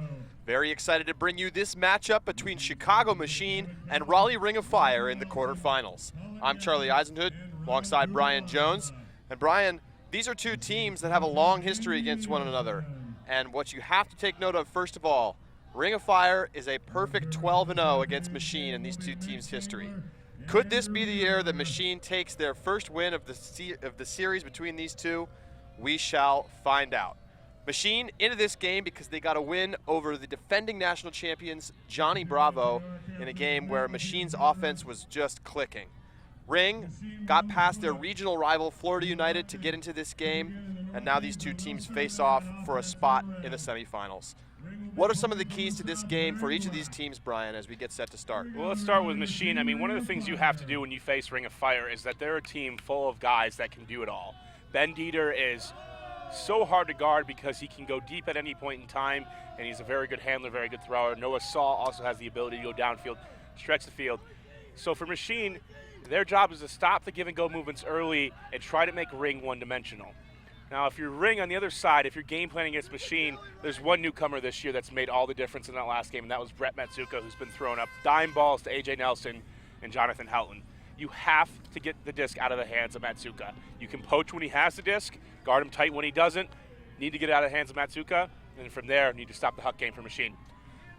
Ring of Fire are going to start this game on defense. The wind has picked up a bit. That's something we should note right off the bat. It's probably blowing around 7 to 10 miles per hour. Certainly going to affect the hucks in this game. Both of these teams sometimes like to look to air it out, and we'll see. The previous round was not as windy. These two teams played earlier this morning in the first round of the day that started at 9 a.m. local time. It's now 1:30 p.m., and as the air is heated up, the wind has picked up as well. Here is the opening poll from Ring of Fire, and here we go. The quarterfinals are underway here at the National Championships. Brett Matsuka is going to start us off in the center. He's working in the backfield with Bob Liu. These two have been working together all season. Liu swings it over. Now to the sideline for Jonathan Helton. A lot of talk from the Ring sideline. Looked like they changed the force to trap along the sideline.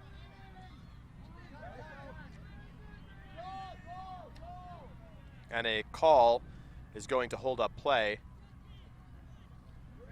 Colin Geppert's throw to Liu will go back. Noah Saul setting the mark here on Geppert.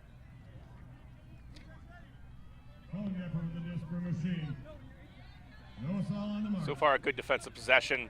They've been not allowing any clean deep looks right off the bat. Greg Slover out into space for A.J. Nelson. Nelson's had a huge day. He was just dominant against Bravo. See if he can get it going here against Raleigh.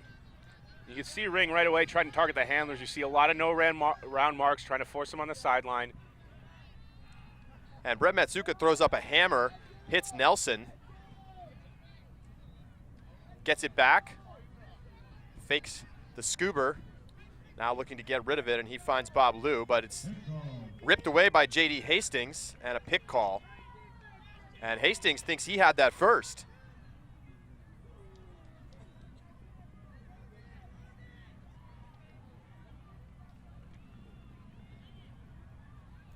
Right off the bat, just great physicality by both teams, and you can see Ring trying to amp it up and pressure. They're really trying to target the handlers, and that's when you talk about why Ring last year, you know, in previous years they've beaten Sockeye, they've beaten Ring, Sockeye in the small ball era. They've beaten Machine last year after they came off and won the pool because Ring just does a really good job of having smaller guards that guard handlers and take away the up lines. Check back in, Matsuka. Hits Nelson, gets it right back. Another call. And one thing that you often come to expect in a game with Ring of Fire is a lot of calls. Of course, Ring in the now classic battle with Ironside last year went to double game point and a 20-minute double game point. I want to go back to a couple of throws ago when we had that hammer from Matsuka. It seemed like he knew he was going to get the contact call and put it right. He just put up a hammer just because he knew he had the foul if he needed it. Lou. Break flick. Looking for Helton. He's got him. Great shot from Bob Lou up the line on the around flick. And Machine gets an opening hold and looks sharp doing so. You know, it's not often that one player can make a difference, but for Machine already you can see that Matsuka and Bob Lou together as this potent crew is going to be so hard to stop, and that's what we heard about in the Johnny Bravo game. We didn't get to see it because we were doing some other games, but Bravo could not stop Machine's offense. And you got to think with Matsuka, he has more of the unorthodox downfield throws. He'll hit hucks for no problem going 60 yards away, put it on a rope. Bob Lou doesn't normally huck the disc as much. He's more about, I'm going to break, you know, to the in cut. I'm going to set up Helton to go throw the huck. With those two, it's going to be really difficult to stop for Ring of Fire. Well, and that's what they know that they need to do. I was talking to Ring of Fire coach Mike DeNardis before the game, and he said we're really trying to put pressure on their handlers and get it out of their hands. This is exactly the same game plan they went with last year when they beat them in the pre-quarters after a slow start on Thursday.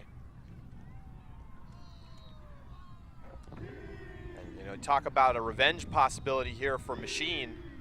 And it's not just that game. It's all 12 that these teams have played against one another. I think here with the wind, it's going to be a battle for Machine to keep possession. If they can do that, they can really keep it out of the hands of Ring of Fire. Ring of Fire thrives on adversity and thrives on those long marathon points where they have to grit it out.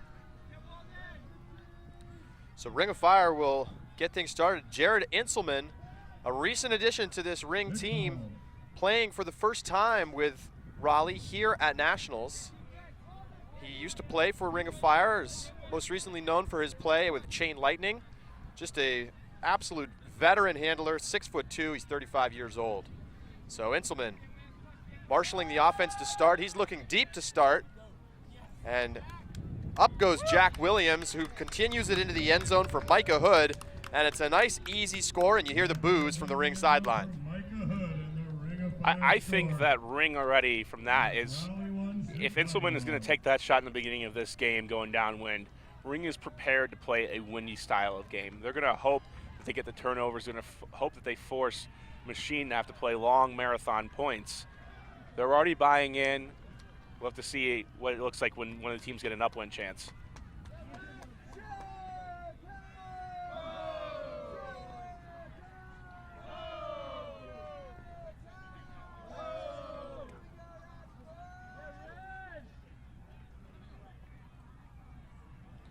So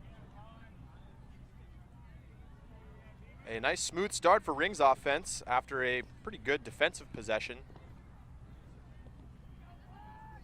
Yeah, both teams there coming out. And I mean, for Ring, Inselman just takes the first shot. But I really like their first defensive possession. They showed a lot of physicality, and they showed some pretty good matchups, but Matsuka and Lou were able to fight through, and it's a matter of can they survive the exhausting battle that will come? Can they keep that composure?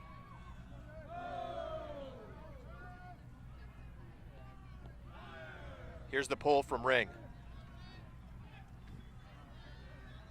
Matsuka picks up, and he centers to Ron Kubalanza.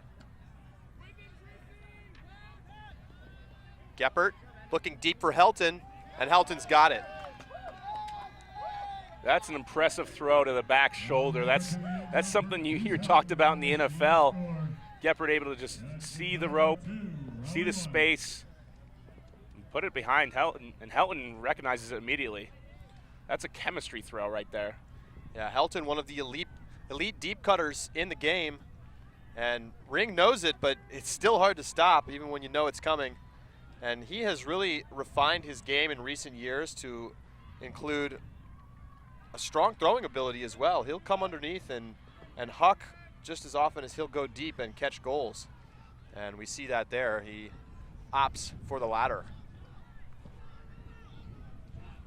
Now it's just up to Machine in order to force the turnover. I want to see how teams react to this upwind. The wind is steadily increasing, and it's definitely going to left to right on your screen. It will be gusty at times, and we've talked about it earlier today, but the wind has been unpredictable. Completely still and gusting at large amounts. It feels like it's here to stay. Travis Carpenter about to pull, and if you look at this guy, Charlie, he's all legs. I got to watch him a little bit in D3 and coach against him, and he has been leading the AUDL in Ds for a couple of years now. Just an incredible young player. Pull is up from Carpenter. Out to the brick mark. And it will be John Nethercutt to start the offense here for Ring of Fire. Josh Mullen to the outside for Hood. Hood looking deep. Big backhand down the field looking for Jack Williams, and Williams has got it. So another nice deep cut from Jack Williams, one of the young college stars in this country, and is going to be someone to watch for in this upcoming college season with UNC Wilmington. He's got a shot at winning player of the year. Incredible athletic talent and just so fast and reads the disc very well. It's going to be difficult, though, for either of these teams because what their goal is, and you just saw 2 straight downwind huck opportunities, is they have to protect the deep shot while maintaining a nice constant close contact to the receiver so that way they just don't get giant in cuts and are able to make it towards the end zone unimpeded.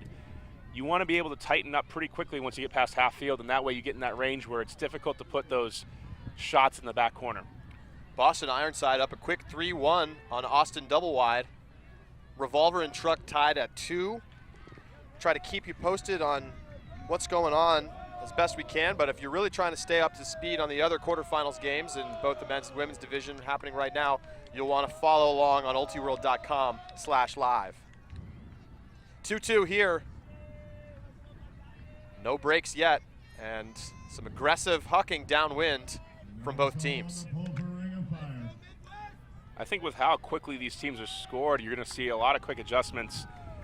I mean, a zone wouldn't be unwarranted here, but the thing is that you're dealing with Bob Liu and Brett Matsuka if you're Ring of Fire. That's the problem, is you're going to put it in their hands. But you just got shredded deep by Goose Helton. Noah Saul puts up the pull for Ring. This time it'll be Liu starting out in the center. He hits Helton on the under. Liu looking for the reset, not there. Now Helton forced to go upfield, but he's got a cutter. Now to Nelson. And a call, pick call. Nelson on the sideline. And you can see the mark being set there by Hunter Taylor, aggressively pushing upfield, trying to take away that easy reset. You're gonna have to change the way you do dumps in this game if Ring of Fire is gonna take advantage here of the no around mark and force the throws upfield.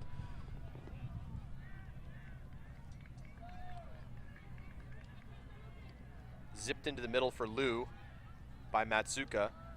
And now back to the outside for Geppert. Geppert, little scoober, and he misses the target. I think he was looking for Matsuka, but whether it was him or Brett Kolinek, it went right in between the two of them and ended up on the turf.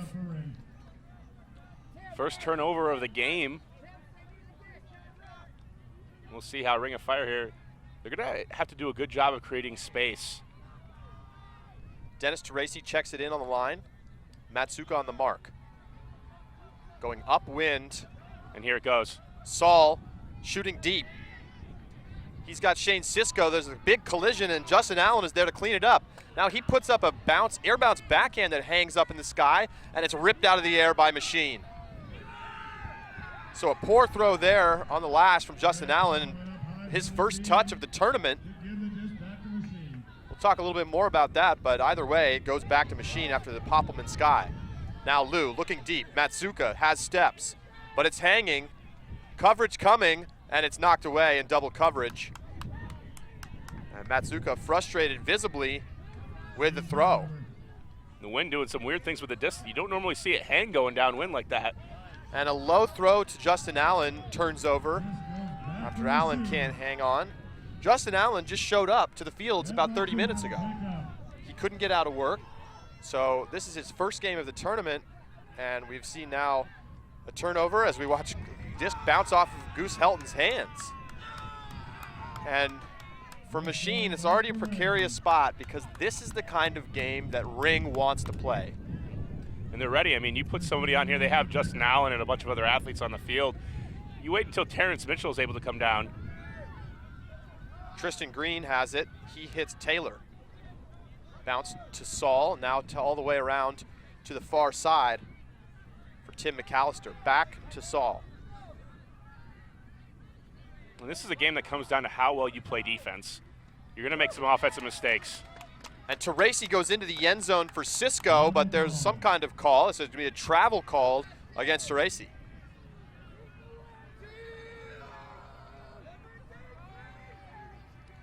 Ring sidelines yelling about it, and the call is overturned. It's a break for Ring.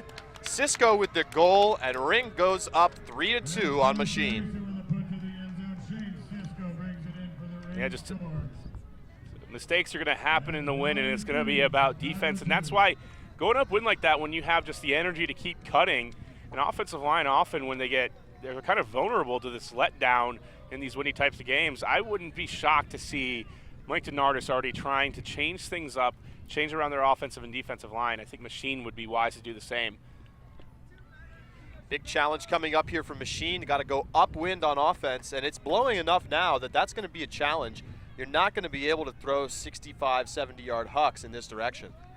And the wind appears to be swirling in different directions. We saw that Bob Lou huck hang up against for Matsuka, which is just one of the weirdest things I've seen in a while, which should going in the downwind direction.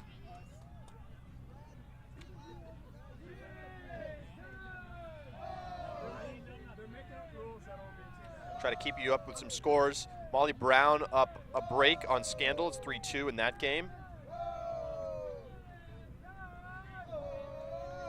Truck and Revolver battling it out. Boston up 3-2 on Double Wide. Madison up early on Sockeye, 3-2. That could be an interesting one to follow. All of these games just look fantastic. We had trouble picking which game we wanted to show here on the live stream. Ring looking to keep it going here, turn it into a 3-0 run. Let's see what Machine's offense can do. Matsuka collects and centers it up.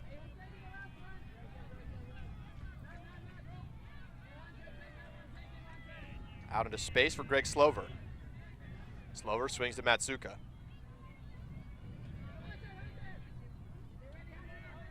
Geppert. Matsuka in good power position, but continue not there from Helton. Matsuka working to get the disc back, but instead Slover opts to go up line to Geppert.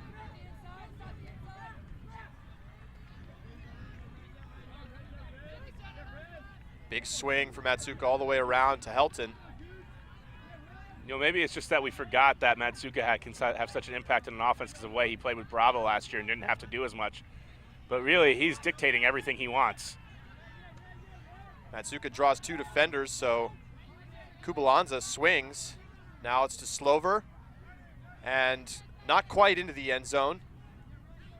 Matsuka, little backhand, and they get it in for an important upwind hold. Never, you know, it drives you nuts. You show up at your first tryout, you're a veteran player running a college team, and somebody comes in with an air bounce backhand, and you go, we need to correct that. But when it's Brett Matsuka on the goal line, it's got itself a use. Yeah, you know, you saw Justin Allen try to take the same throw just a minute ago, but his tail end of the disc popped up in the air, and then it hung up, and Machine able to take it away. This perfect throw there from Brett Matsuka. And the way he does it, too, is the pivot, and looks like he's going to look backwards and just almost like no look, shoves it underneath your arm. You have to know it's coming, and you have to read it from the stance.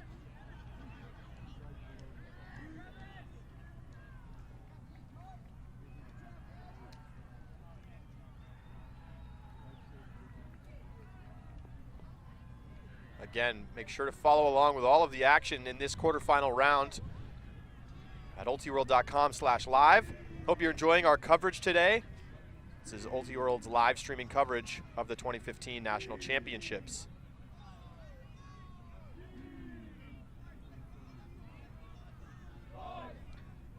Pivotal score for Machine. Now they get a chance to put their defense on the field, and you see George Hughes on the field, one of the tallest players they have.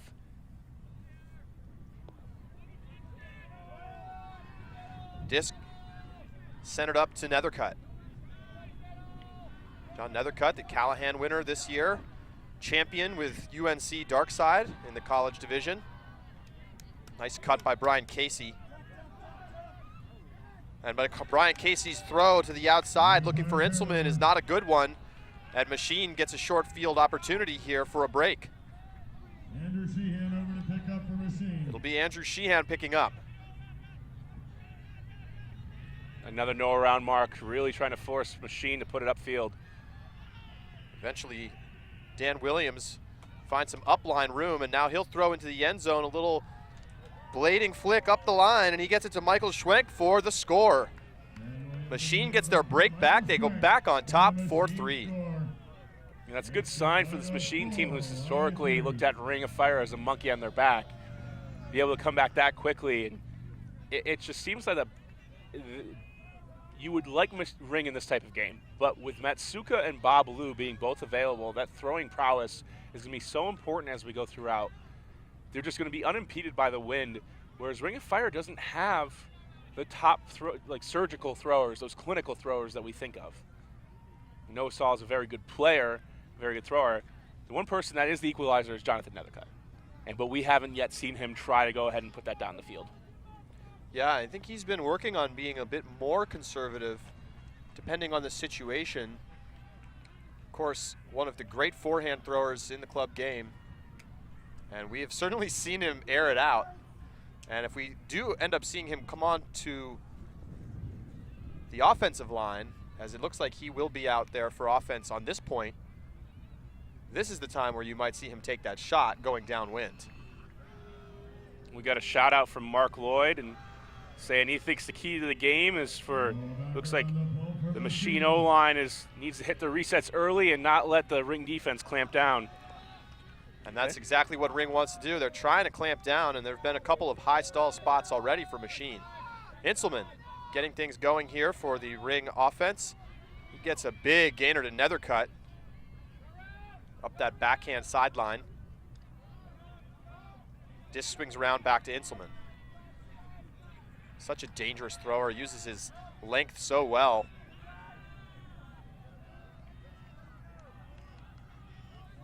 Josh Mullen back to Inselman. He swings it around to Ben Dieter, and a pick call. Disc's gonna stay with Dieter. Inselman's a big pickup, and Nethercutt is a star, but Dieter is so hard to guard. Ken Porter comes underneath. And into the end zone for the score. So Porter gets the assist. And Ring ties it up. Dieter with the goal there. And so far here at 4-4, and thought Ring might go out to an early run after getting the first break, but we've seen both teams pretty comfortable going upwind. Just there was that minor possession where we had Justin Allen trying to throw the air bounce backhand, where everything kind of went crazy for a little bit, but the wind is going to be gusting and changing speed. I was just about to say it's calmed down, and now it's picked back up again, so it's going to be unpredictable to say the least. Sockeye just got back-to-back breaks. They're now up 5-3 on Madison. Ironside now up 5-2 over Double Wide after they just got another break.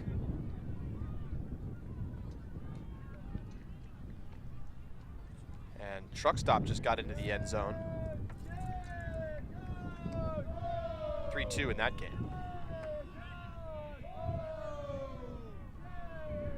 So we're in the discussion of throwers. We have three really big ones. Four, you could say: Inselman, Nethercutt, Matsuka and Lou. And on the spectrum, Charlie, where do they all fall for you?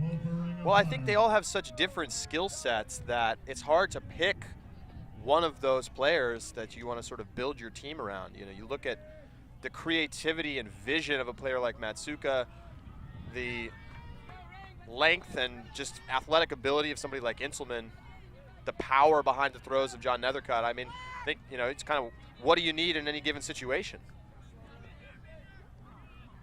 Machine's offense back to work here. Slover gets it out to the sideline for Matsuka, throws that little air bounce backhand again, runs up the line, gets it back, fakes the scuba, and now hits Lou on the reset. Lou, short backhand, front cone, not quite into the end zone as Poppelman. Dished back to Kolinek. Matsuka back as the reset. And that throw gets snagged out of the air by Dennis Teresi. And just a poor decision there from Kolinek, trying to throw the scuba across the stack.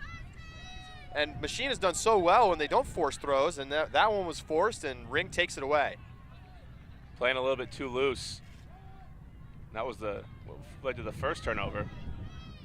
And a big throw up the field is much too far out in front of the cutter.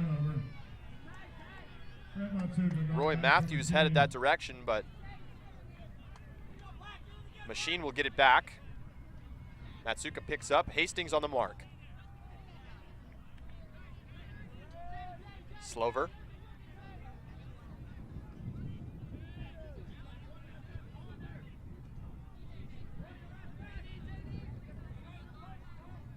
Lou up line.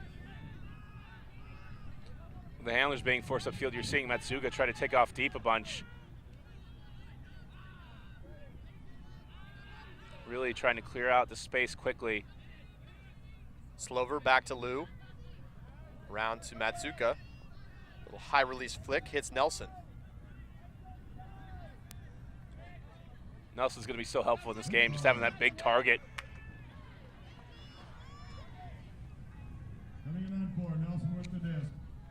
Matsuka already, I mean, he looks like he has the energy of a 21-year-old out here at the moment. He has just not stopped moving since he's gotten on the field. Matsuka was not on the Machine roster to begin this season. After playing with Johnny Bravo and winning a championship last year, he decided he was going to play for Prairie Fire in his hometown of Kansas City, but then quit the team after the Elite Select Challenge and joined Machine. That was a big topic of discussion earlier this season. It's taken him some time to get integrated in this Machine system, but he looks good here today.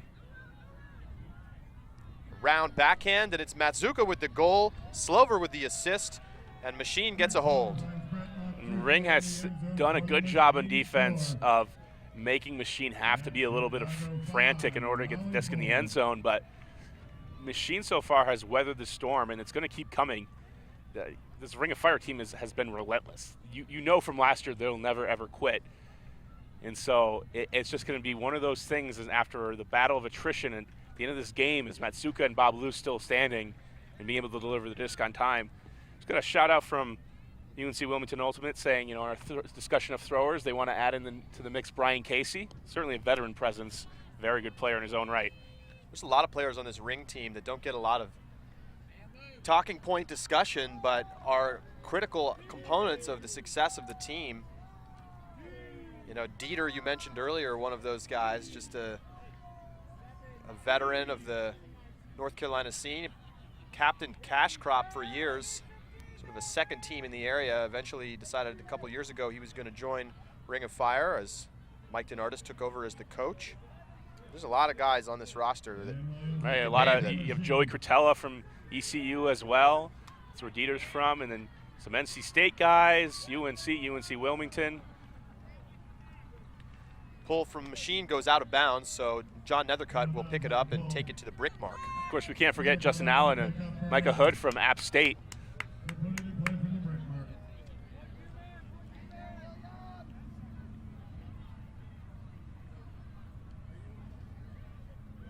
Nethercutt. Be marked by Dan Williams.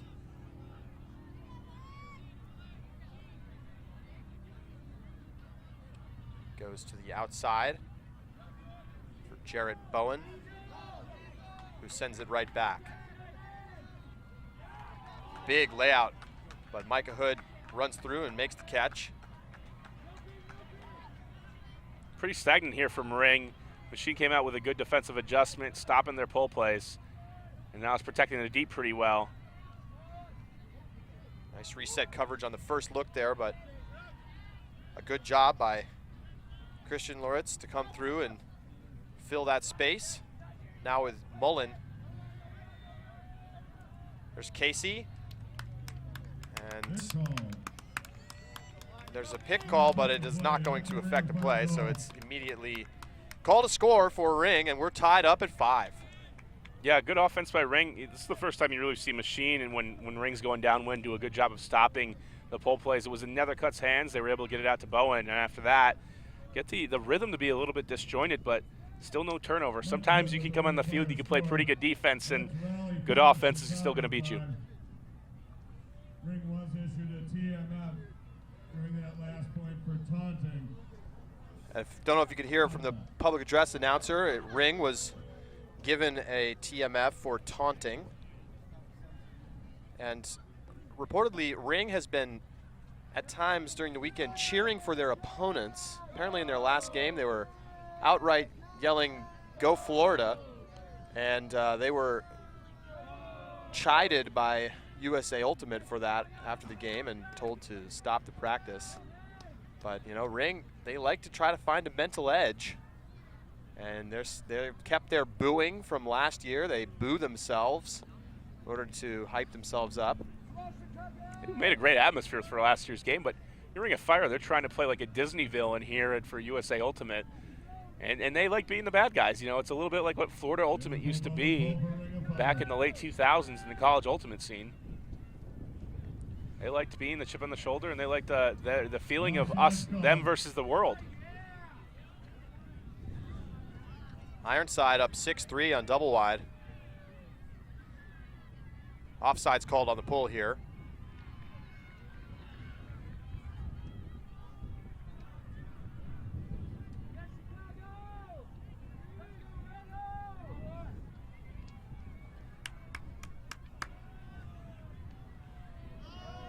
After the offside.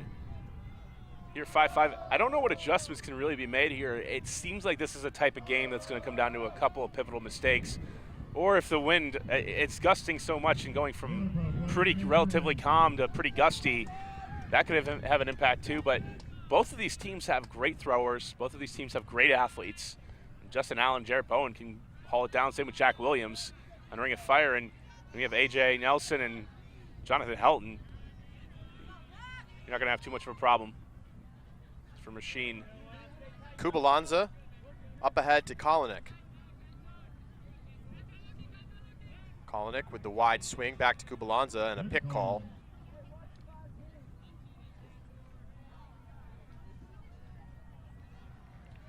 Mitch Dengler, the National Director of the Observer Program, on hand for this game. This goes up line to Helton. Helton inside flick hits Nelson. Disc moving nicely here for Machine. Kolinek needs the reset and he hits Matsuka.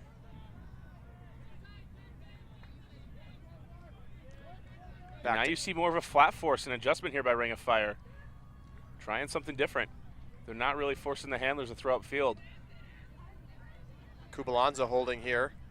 And his throw zips past the intended receiver, but into the end zone, but eventually dropped. And it was initially ruled a score, it looked like, by the observers, but Noah Saul picks up for Ring of Fire. that was definitely a drop, and it will be Noah Saul's disc here. Just missed on the layout there on the second chance.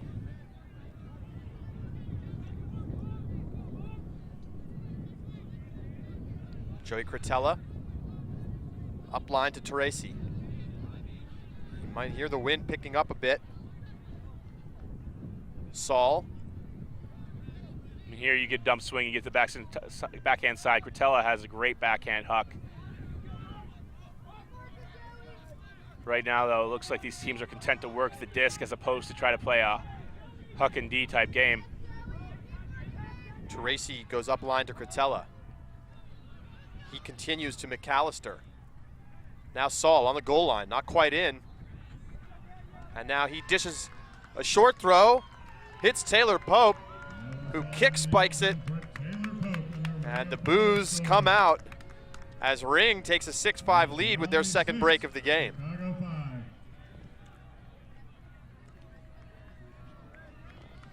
Yeah, Ring of Fire just able to work it up there pretty easily. Not a great effort by the Machine O-line.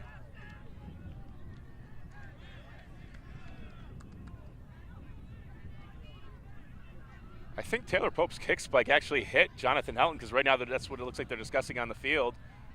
I think you're absolutely right. I couldn't tell quite from this angle whether it hit him or not, but that is almost certainly going to be at least a TMF. Well, It didn't look like he was intentionally trying to kick it into him. Right, but I don't think the observer saw it. That's what they seem to be saying, because there's no resolution off of that. So we'll have to wait for a call from the public address announcer.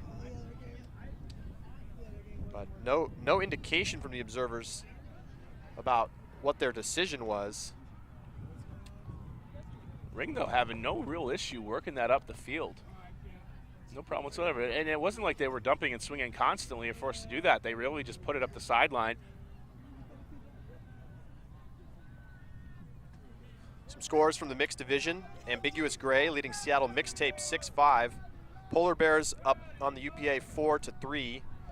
Dragon Thrust up 7-4 on CLX. And Wild Card trailing Slow White 5-1.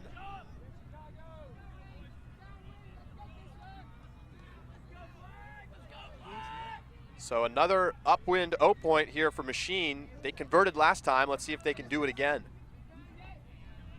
Matsuka. Back with Lou. Lou's throw ahead to Helton is low, but Goose does a nice job getting down to get it.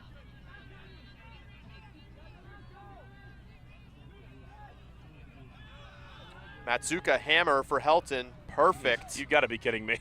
That was great.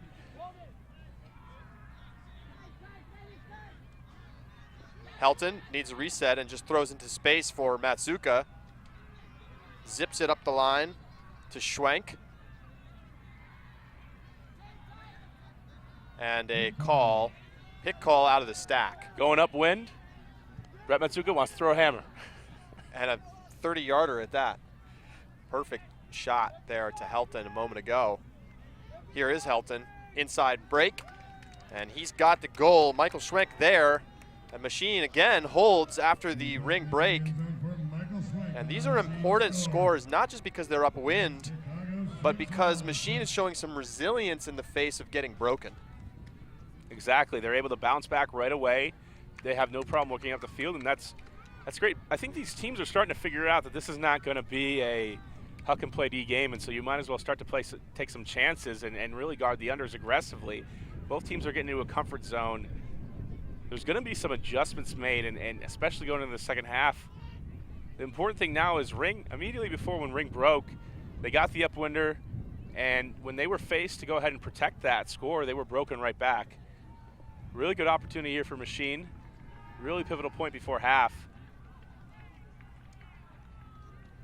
I'm honestly surprised to see not like a timeout call here and putting on your best defensive line. This is going to be a good one out for Machine.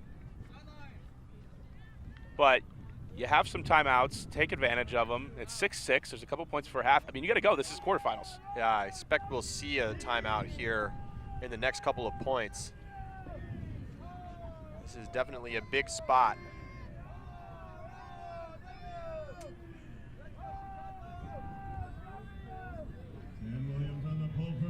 And here comes the pull. Dan Williams puts it up. Inselman lets it bounce, collects, and then gets it up to head to Nethercutt.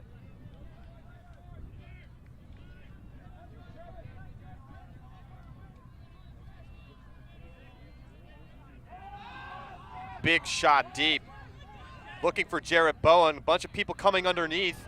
Bowen goes up, but he can't bring it down. And I think an immediate foul call here.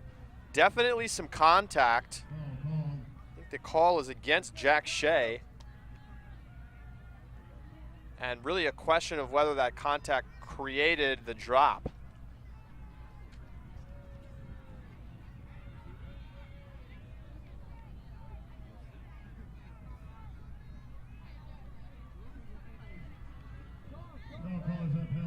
And the foul call upheld by the observer.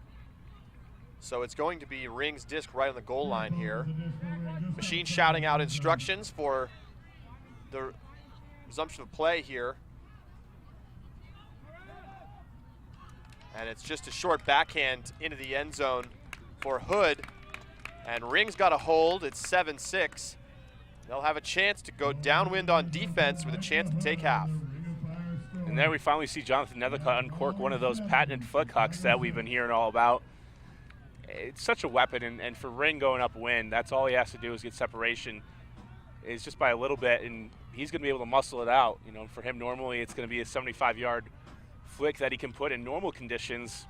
He'll take a couple 10 yards off of that, but that's going to be enough to still exploit the deep space.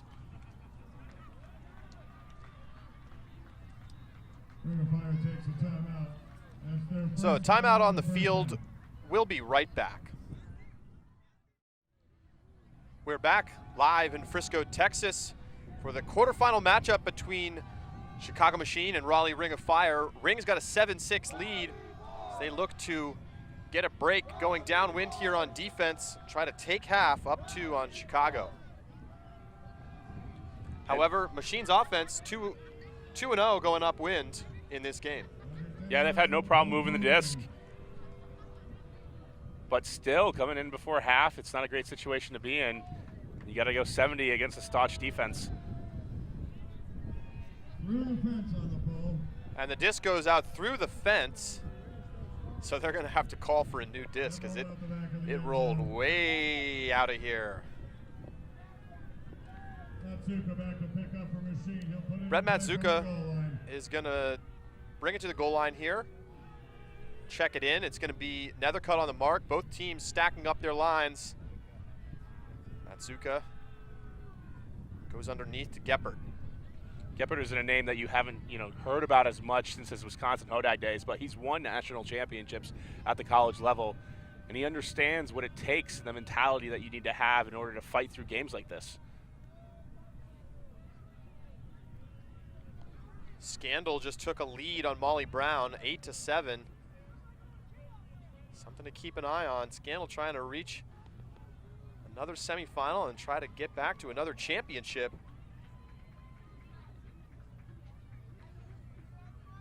Truck Stop is up 5-4 on Revolver right now. So another game to keep an eye on. Some upsets brewing. 2 years in a row out in quarters for Revolver. Oh, it's got a lot of game left. We got a lot of game here. Bob Lou bombs a backhand, looking for Helton, hanging up. Helton goes up too early and it's knocked away. And I think Helton's gonna call some contact here, but I don't know about that call. He went up way too early. That throw is well over his head. But he did go up early, but I'll tell you what here, the disc was still in play when Saul contacted him. And I understand, I'm gonna groan with the crowd too, and I understand why, but because Goose made the wrong play on that, but by the rules, I would not be surprised to see an observer hold this here on the second effort. He did get bumped by Saul, and Mitch Dengler out there explaining the call. And Saul not happy, but it's going to be Helton's disc. Right, if we could see the replay here, you'd see that there's no way that contact affects the first effort, but it's a second effort play where Goose is going to have another opportunity at it. If you want to check that out again, you can go back on YouTube and rewatch that play. Helton, just a short flick into the front of the end zone. He's got Nelson, and Machine's got a score. 7-7, so we've got first half double game point. Going to be really important here for Machine to get this one as opposed to Ring of Fire. Ring of Fire is going to receive at a half, and so they're going to be fine no matter what, and it would be great advantage. But I think in this game, to keep it as close as possible, that Machine's really got to put their best line out there. Yeah, I think there's a few points a game where it's just absolutely critical to get a score, and Machine's going to take time out. They want to talk about it because this is such a big spot. As you pointed out, with Ring receiving, if Ring holds here and then holds out of half, they've got a two-point lead, and that makes the path to a victory here that much more difficult for Machine. And you know, we could even start talking about path to the championship. Any one of these teams wins, and they go on to face the next game. If it's Truck Stop, you know, they're going to feel every bit as confident going in, because Truck Stop is a very good team, and they may be better than either of these two, but they don't have the mystique that Revolver does. And so we're at this point a game away if Revolver goes down where every single team left feels like they're going to have a shot to win a national championship. And that's great. That's great for the sport. That's great from a couple of years ago where there was only 4 teams every single year where we would say that could have a possibility to win. Sockeye up 8-7 on Madison Club. Truck Stop leading Revolver 6-5. Ironside up big 8-4 on Double Wide. Josh Marquette having a heck of a game, according to media reports. He's a heck of a player. As you outlined in your great piece on Ultiworld about his honest past and his winning with Chain Lightning and moving on to losing with Ironside so many years in a row. One heck of a competitor and just an impossible guard. You ask everybody, George Stubbs, when it was his heyday a few years ago, you ask any defender, Justin Allen even says, I would rather guard George Stubbs than I would Cricket. Cricket is a special player, and if they can keep it going against Double Wide, they'll have a chance to show off his talents again on the ESPN3 broadcast. If Boston does go on to reach the semifinal, that will mean that they keep their streak alive.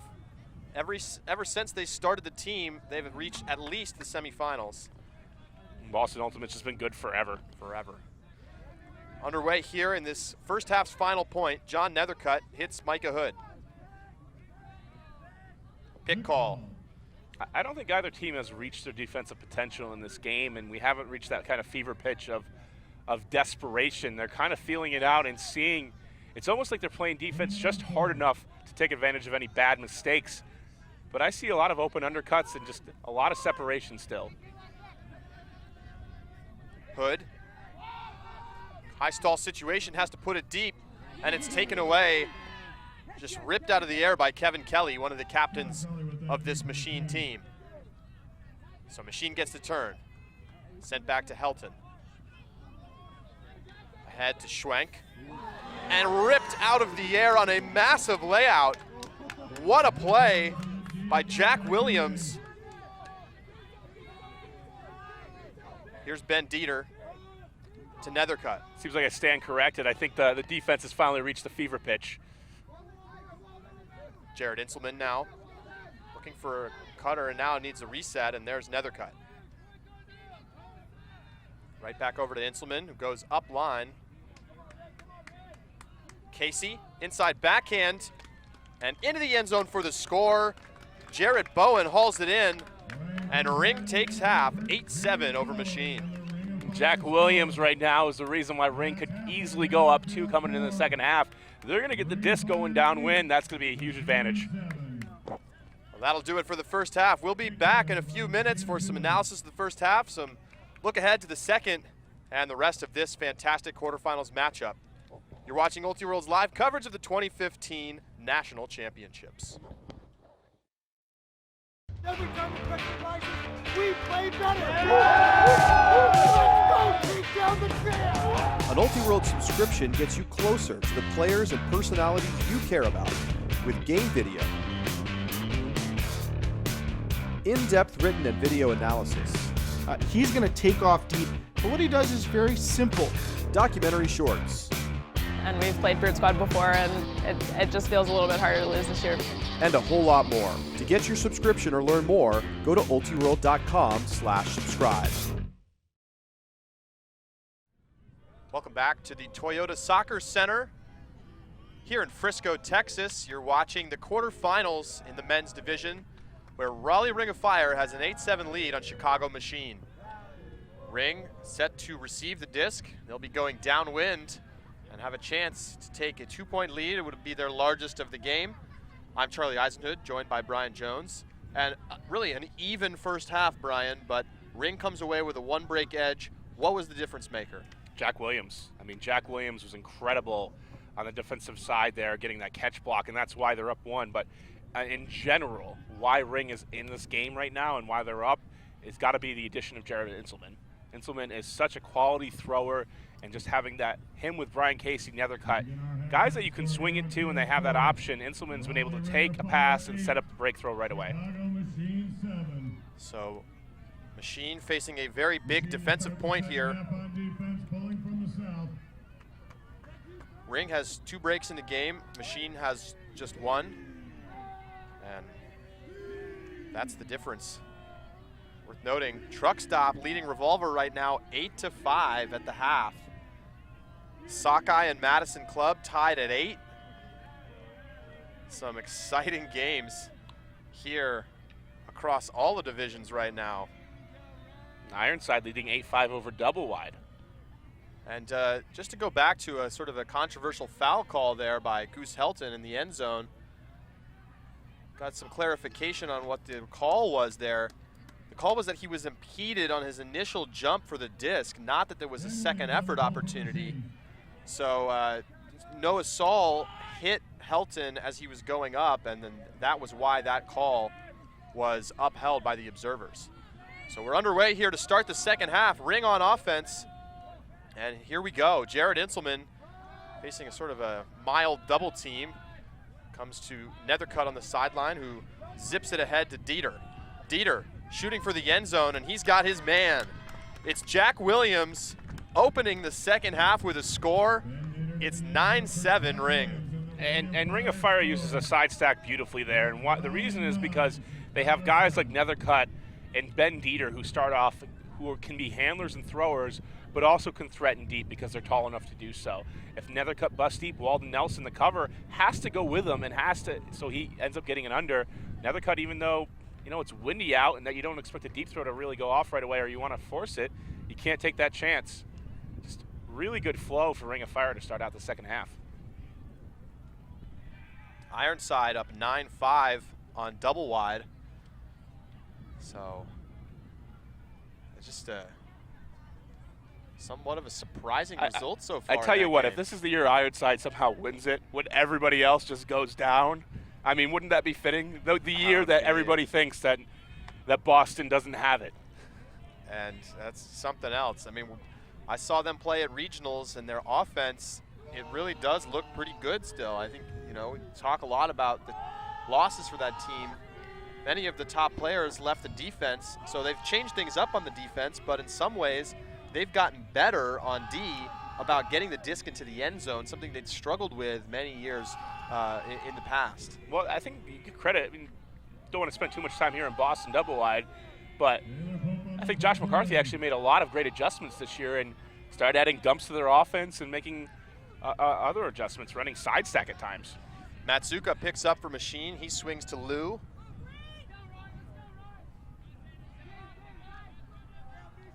Lou out to space on the sideline, and there's a question about whether or not that was up. Brett Kolinick looked like he got there. Neither observer was in a very good position to see whether or not that was a catch.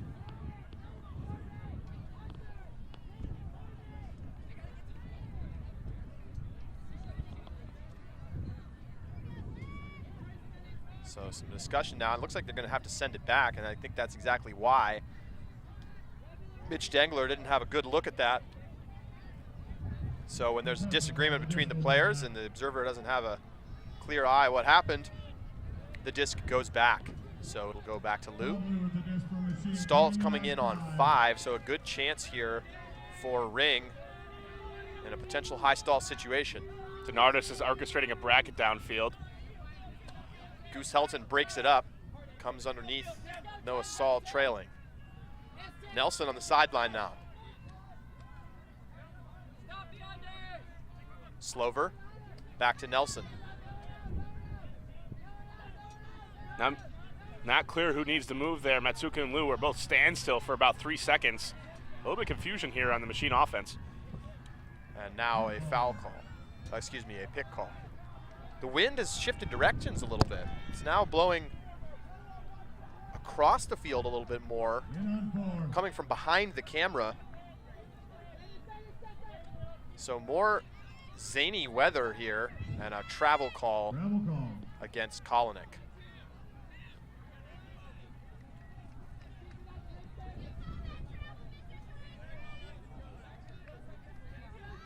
Kolinek out into space for Matsuka.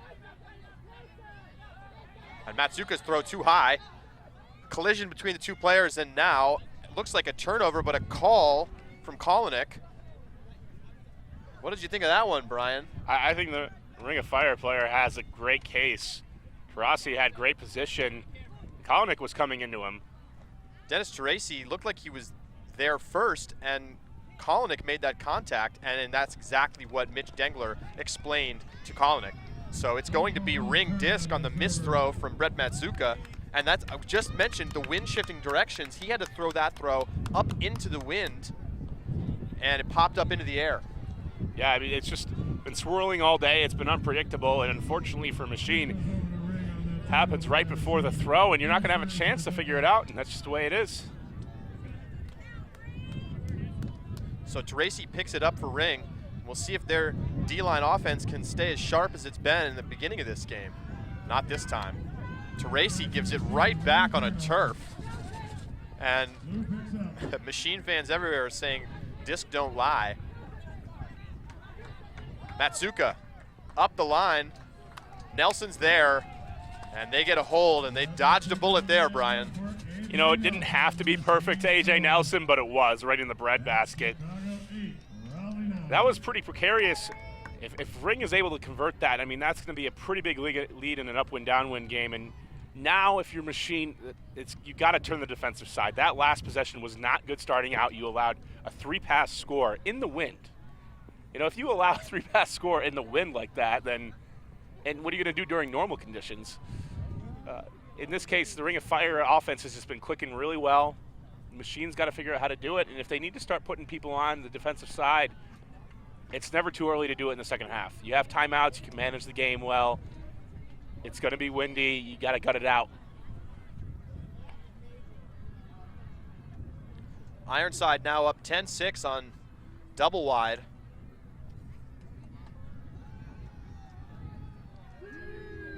Truck leading Revolver 8-6. Trying to stay on top of scores as they come in. Sockeye has rattled off a score and then a break. They're up 10-8 now on Madison Club.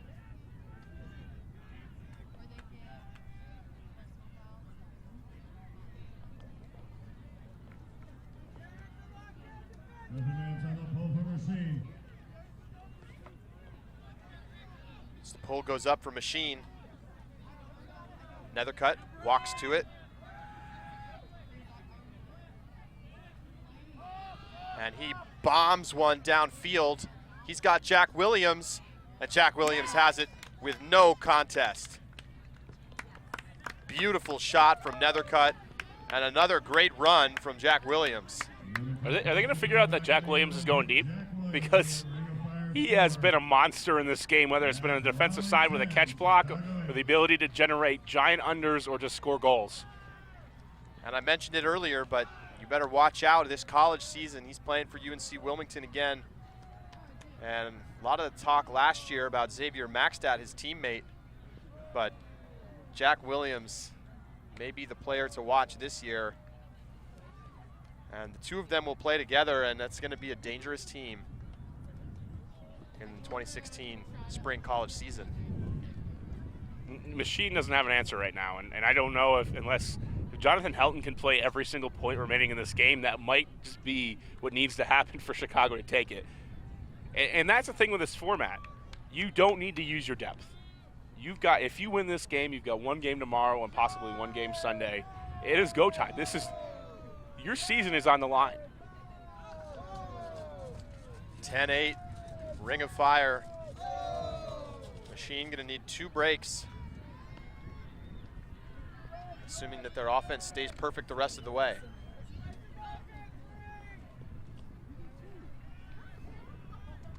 Steven Bender on the pull for Ring.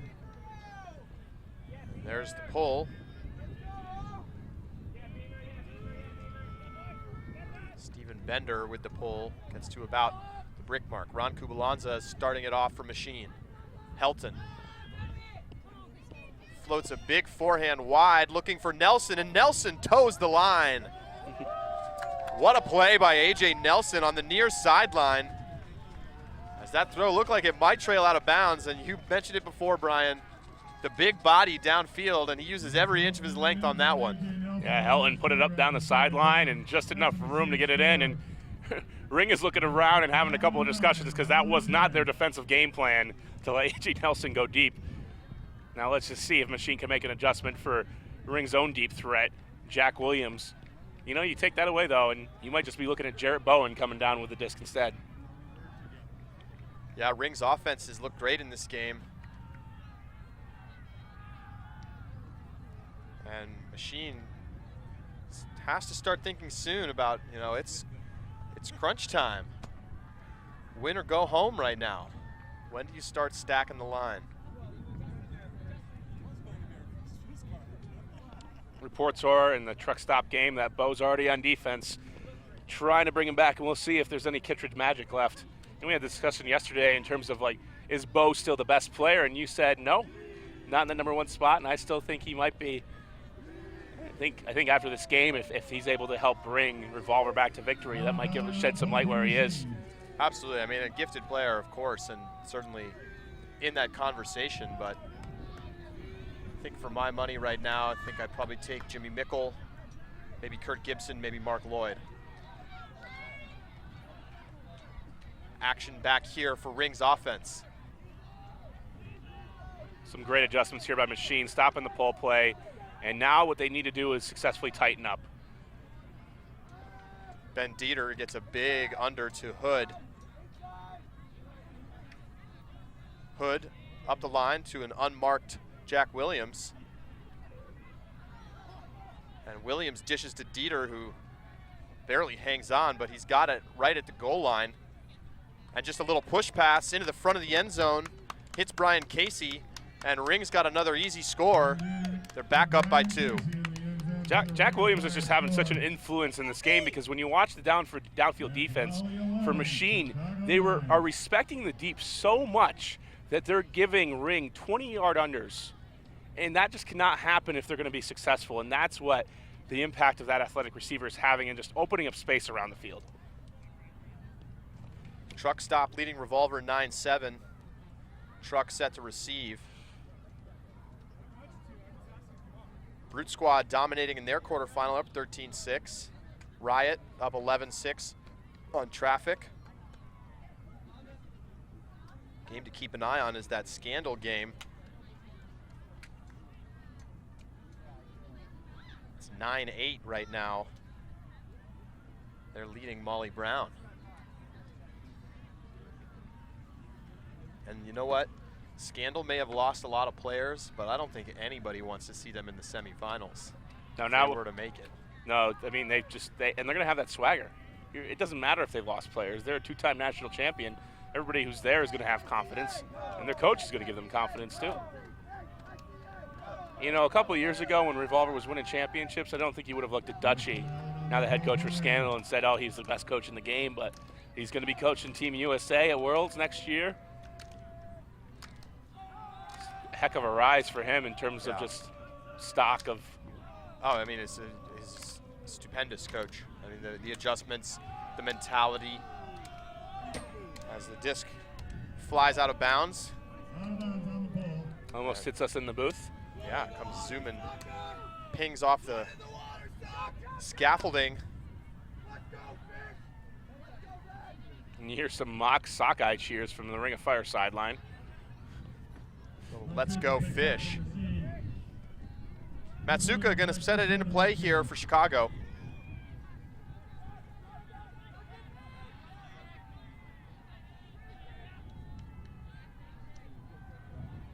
Nelson.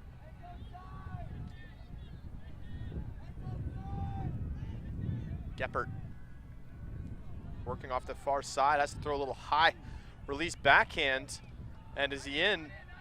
Not into the end zone, he's in bounds, according to the observer down there, but not signaled a goal. It's Bob Lou holding. So it looks like it's going to be Lou's disc right on the goal line. There's got to be better communication there. There's no reason for play to stop. Bob Lou with the disc. Lou looking for a reset. Now puts up a scuba and a huge grab by AJ Nelson. Once again, Nelson having to use every inch of that frame, and that's over Justin Allen for the score. Chicago 10, Raleigh 11. So the deep receivers making plays on both sides for both teams. So back and forth we go between AJ Nelson and Jack Williams. Dueling deep receivers. Machine, though's got to clamp down. I mean, this is, it's been something that's been building, and at this point, put your best defense on the line. You're down 11-10. You don't want to just try to be content to cruise and be close the entire time, because Ring of Fire is going to be doing the exact same thing. They're going to be trying to load up on the defensive side. They already just put Nethercutt on there, trying to score upwind.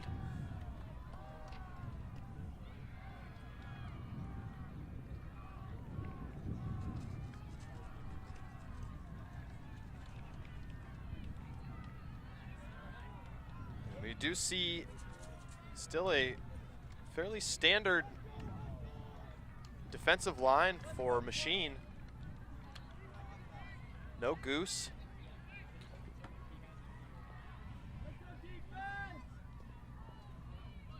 And there's the pull. Williams on the pull.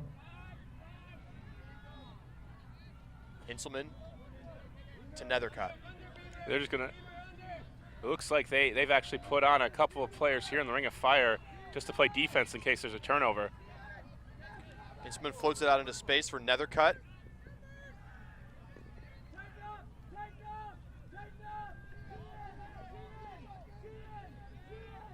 Inselman looks amazingly comfortable out there playing, despite not having practiced once with this team. Got 3 games yesterday to run through it all, and we knew that Ring of Fire was capable of having a bad day and having a better one today. Injured on the play. He'll step off the field. This is a great opportunity to put on a top of the line defender. Like Helton is somebody that you would look to put on right now for Machine with this injury call. Micah Hood hurt on the play. So Jack Williams comes out onto the field for Ring. And a Great layout read. catch block. Just a fantastic play by Andrew Sheehan. With the D for Machine. And so Machine with a chance to tie it up.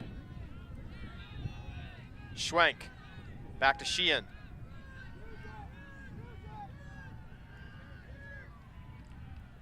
And we're going to have a timeout from Machine. We will be right back after this with Machine's chance to break and tie it at 11. Welcome back to Frisco, Texas.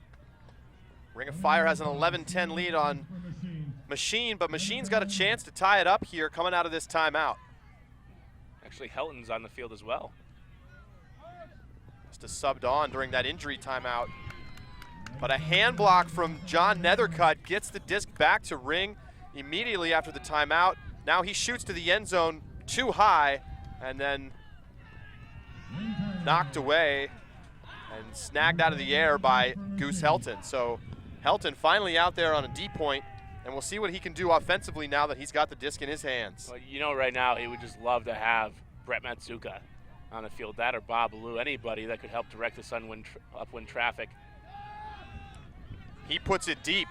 2 big Machine receivers down there, but it's going to be a pile up, and what a grab coming up. George Hughes, 6'6", just climbs above the pile and makes the catch, and that's why he's out there. Dan Williams now zips an inside flick to Helton. Helton fakes out the mark. Another inside flick, and into the end zone for the break.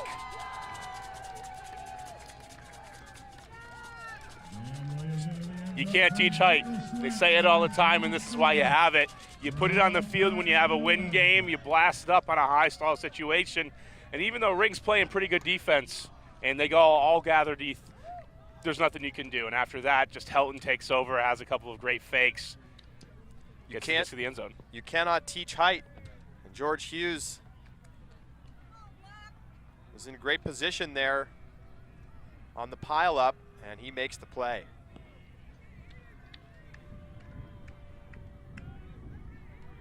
Michael Schwenk with the goal for Machine. We're all tied up here. 4 points to go. Big loss in the other game. We have Nate Castine. Looks like he's out limping again for truck stop. They're up 9-8 against Revolver. That would be a huge loss if that's true.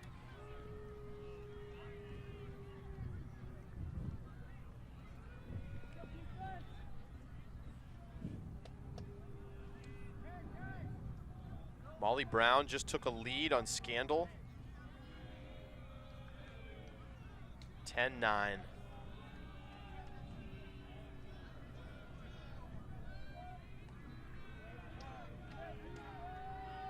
In the mixed division, Seattle Mixtape up 11-10 on Ambiguous Gray.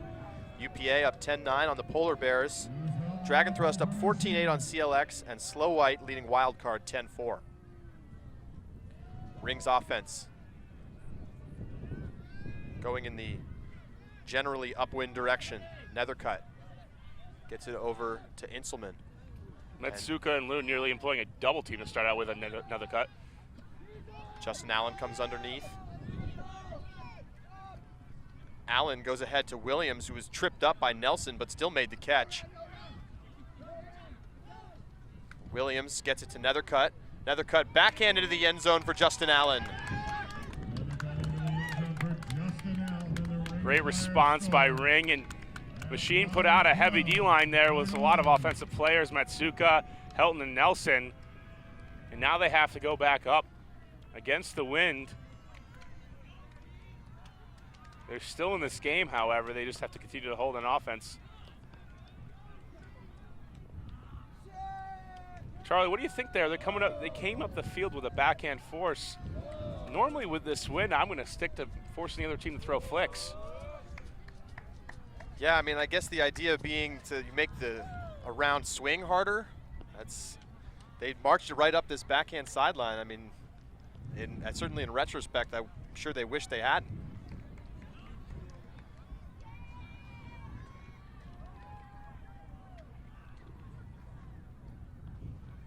So game's closing down to the wire here. Sockeye up 13-11 on Madison. Truck Stop leading Revolver 9-8. Update just coming in, actually 10-8 Truck Stop leads, so they're still, despite Castine leaving, that offense is still working. Ironside has a 12-8 lead on Double Wide. And mostly blowouts in the women's division, except for that Molly Brown Scandal game, which has been close throughout. Here's the pull. Hunter Taylor. It's a good one. Lands in and rolls out. And looks like maybe again went through the fence. And maybe clipped off and landed in front. So Ron Kubalanza goes to get it.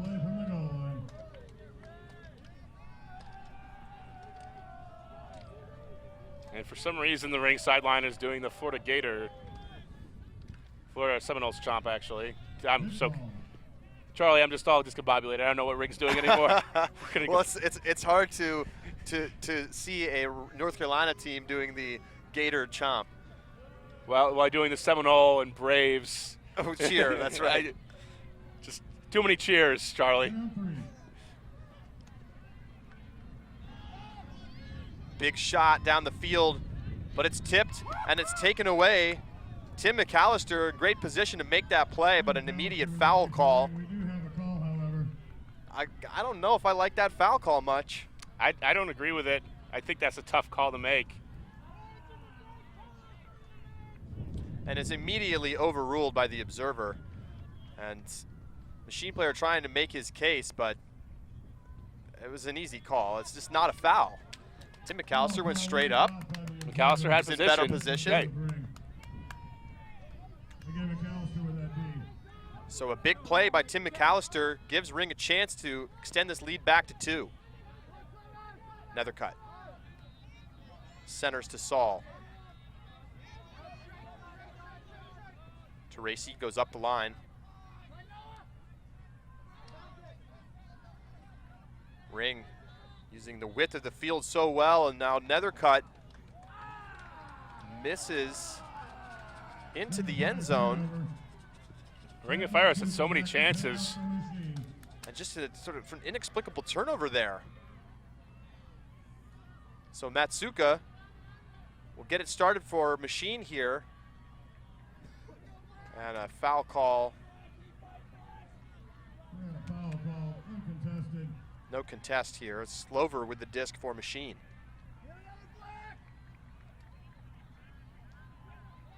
So Ironside pulling away in the other games right now, up 14-8. Big shot down the field to Helton, and Helton's got it. Joey Cretella didn't have a chance. And Goose Helton brings it down, and we're still tied up. So Tim McAllister's play, not enough to give Ring a little bit of cushion in this game.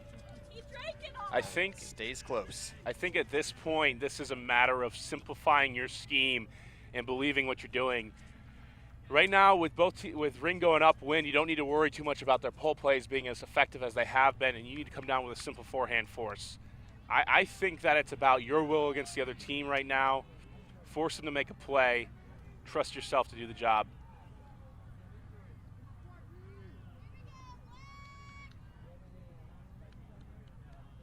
These battles are just so tough because you just can't be thinking about anything. You have to go with 100% of what you have.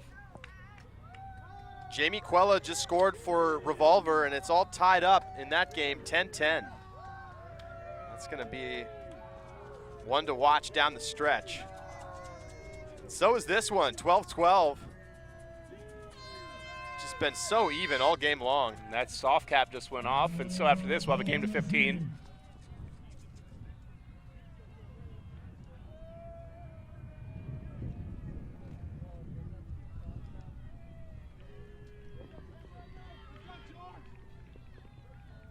Inselman back to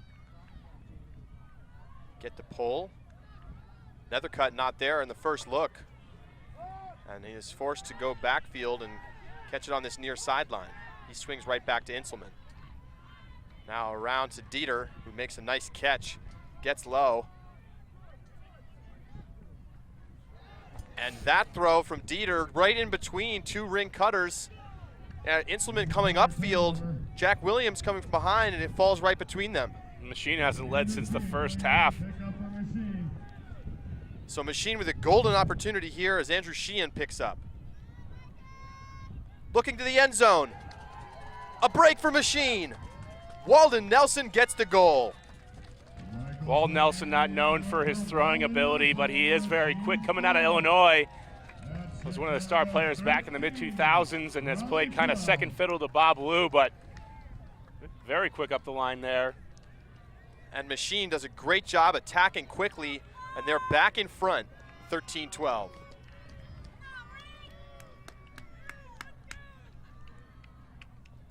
The wind has been swirling all day long. If you've joined us late, I mean, it's hard to tell. It's been gusty in some situations and calm in others. Definitely have an impact in this game. Ironside has closed out the win over Double Wide. Dominant performance. They reached their 8th straight semifinal. And that's incredible. We talked about this in our deep look beforehand. About we wouldn't be surprised to see Ironside make the semifinal, but I am surprised to see him with that dominant victory over Double Wide, especially in the wind and when they have great throwers available like Kurt Gibson and Tim Garrett. That's not something that's going to be swallowed easily for them.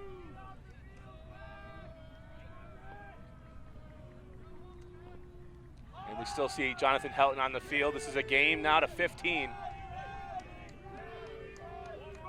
Travis Carpenter out there getting ready to pull.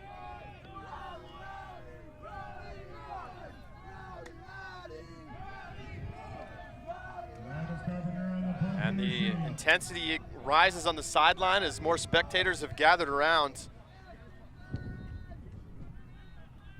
This pull, a shallow one, lands near midfield. Inselman swings to Mullen. Right back over to Inselman.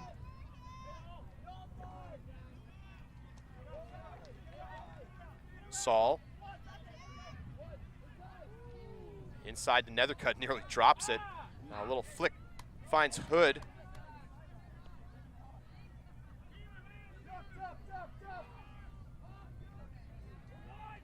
Dieter to Inselman. Inselman backhand up the line, into the end zone for Mullen, and the ring score. Yeah, good offense by Ring and some flat marks by Machine. Trying to really protect the deeps and just giving a lot of open sideways backhands. And again, I don't understand necessarily what they're accomplishing there, but you know what? They're back in this game, and they're going to come back on offense and have a chance to score downwind and hold for the victory. Not quite yet. Still 2 points to go. Game to 15.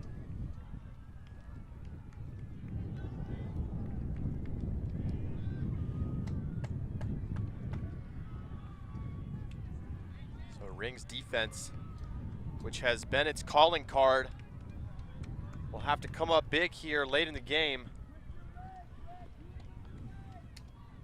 I think you got to see Jack Williams on the field. I mean, that's one of the players that can just, and there he is, number 28. Him and Justin Allen. Justin Allen is somebody we haven't heard from lately, and that kind of tends to happen, right, with some budding superstars that you see as they first make all these spectacular Ds on the second and third matchups, and then good players are good players. They're tough to guard. But we still haven't heard too much from Justin Allen today, besides that air bounce backhand that got away from him in the early parts. Well, it's hard to come into nationals and just contribute after not having played at all. This, again, his first game of the tournament with Ring, arriving to the field just a few minutes before this game started. Nethercut with the pull, going with the patented North Carolina roller pull. And Machine will take it from the sideline. Kubalanza gets it started, now comes ahead to Geppert. AJ Nelson to Matsuka. Ring never really got set in their defense, and now the Machine almost into the red zone here. Right back to Matsuka. Scuber, Helton, score. When in doubt, get it to Matsuka and let him make a play. And he's just been a focal point for this offense from the get-go. He's had big targets at A.J. Nelson and Helton to go to, and then if need be, he's found Geppert underneath.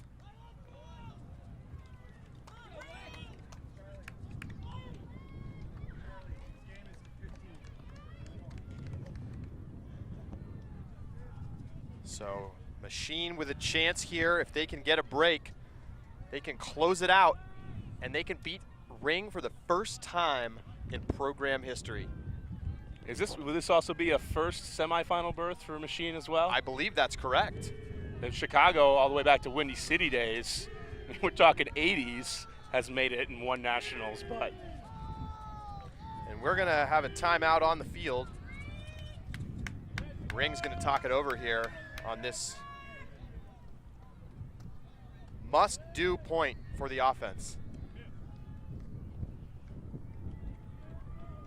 This game is hard to 15. If Ring holds here, we will go to double game point.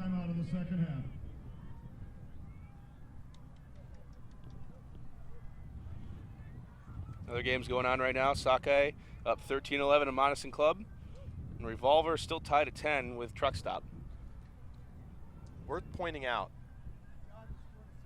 neither of these teams looked good yesterday. No, but we've learned the truth, right? That's right, and we talked about it yesterday during the pool play. The format is so weird. Thursday really has started to mean nothing, and it's mostly a warm-up day for teams. I mean, you saw people missing the tournament. There's wide open lines. Right, and everybody saw in that high five game against Bravo. High five sat all their starters. Didn't work out for them. They lost in pre-quarters today. Right, and everybody wants to talk about how there's great parity. And is that true, or is it just a matter now that teams are only running their top 14, 17 guys because they can't afford to on Friday? I mean, this is why upsets can happen, and this is why depth used to be king in the power pools format. Is you'd play 3 pool play games, you'd have 2 more power pool games. That's 5 games before you even make the bracket. At that point, depth was king. You needed everybody, those 27 guys, to play throughout that weekend, and that's why you did it. Now you can get away with training 21 guys. The only reason you have that is for practice. That's right, and it takes 2 wins to make the semis now. And so Machine, which did not look like a team that had any hope of making the semis, if you looked at how they did yesterday, is looking so sharp here today, and they've got a chance to win it here on defense.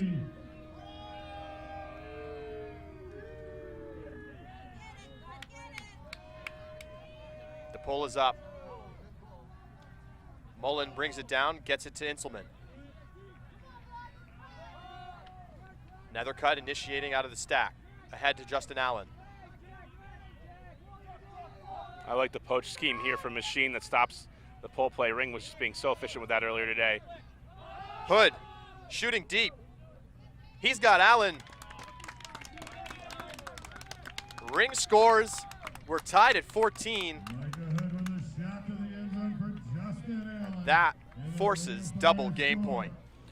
Yeah, the question is, you know, for Machine, I don't know if they're going to pull anybody over from the D-line to come on. And it looks like we're going to see Geppert, we're going to see Matsuka, we're going to see Helton, AJ Nelson coming onto the field. Ron Kubalanza out there as well. He's been a veteran, right? Been around forever. And this has been the offensive line for Machine all day long. It's been very effective, giving up just 2 breaks. Well, Ring's going to need a third here if they want to advance to another semifinal. Ring, on the other hand, you look at Nethercutt, he's out in the field. Tarasi, Inselman. You know, Inselman's 35 years old. He's a great thrower, but I did not think that he might be out here for this final point. But if there is a turn, he's going to be valuable. Noah Saul, McAllister. You've got to wonder what's going through Ring's mind right now. They faced such a similar scenario last year. Obviously, they came back in the game against Ironside, but this double game point in an elimination game at Nationals, John Nethercutt gets set to pull, and here we go. No Jack Williams on the field, and it's a very short lineup. Kubalanza catches, gets it to Matsuka, who hits Helton. Matsuka releases deep, comes over to Kubalanza on the near sideline. Up ahead. Still on this close sideline, and a call downfield. Greg Slover with it. And it's Inselman on the mark. A berth in the semifinals on the line. Just coming in on 5. Stall 5 here for Slover. So this could be a big moment here if they can put some pressure on the reset. Slover looking, now swinging to Matsuka. He has been there open all game. Matsuka working against Nethercutt. Pivots. Back to Slover. And another call. This time I believe a foul called on the mark, and going to be coming in on 1 here. Slover holding. Slover now looking for the reset. He's got Nelson. Nelson to Matsuka. Ring doing a good job pushing Machine back. Matsuka. Back to Slover. Helton. Flipped ahead, big layout, and there's going to be a foul called here as players collide in that front corner. Matsuka gets rolled up by Dennis Teresi. Foul called in the end zone.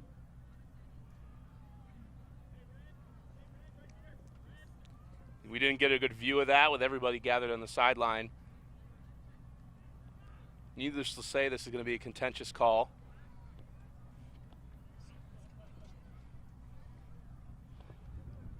We've had some big calls in this game, but none bigger than this one. John Nethercutt there with Teresi talking to the observer. Matsuka also pleading his case.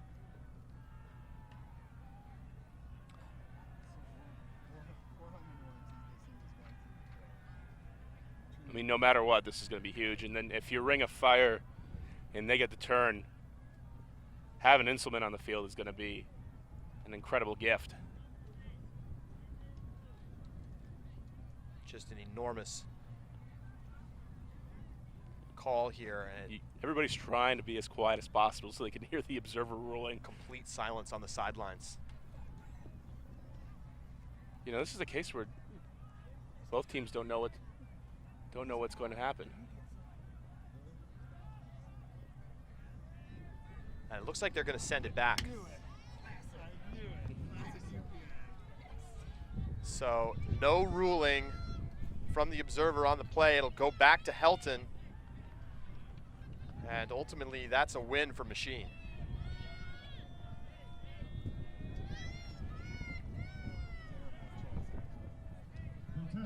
So it's going to just be a contested foul. The stall will come in on 4 here. Helton with the disc in his hands. Wind really picking up. Kubalanza looking for the reset now to Helton. Helton just bum rush Noah Saul. No fake, just beat him to the spot. Backhand around Bob Liu. Dished into the end zone. That's it. Matsuka scores, and Machine's going to the semifinals. First time to beat Ring of Fire.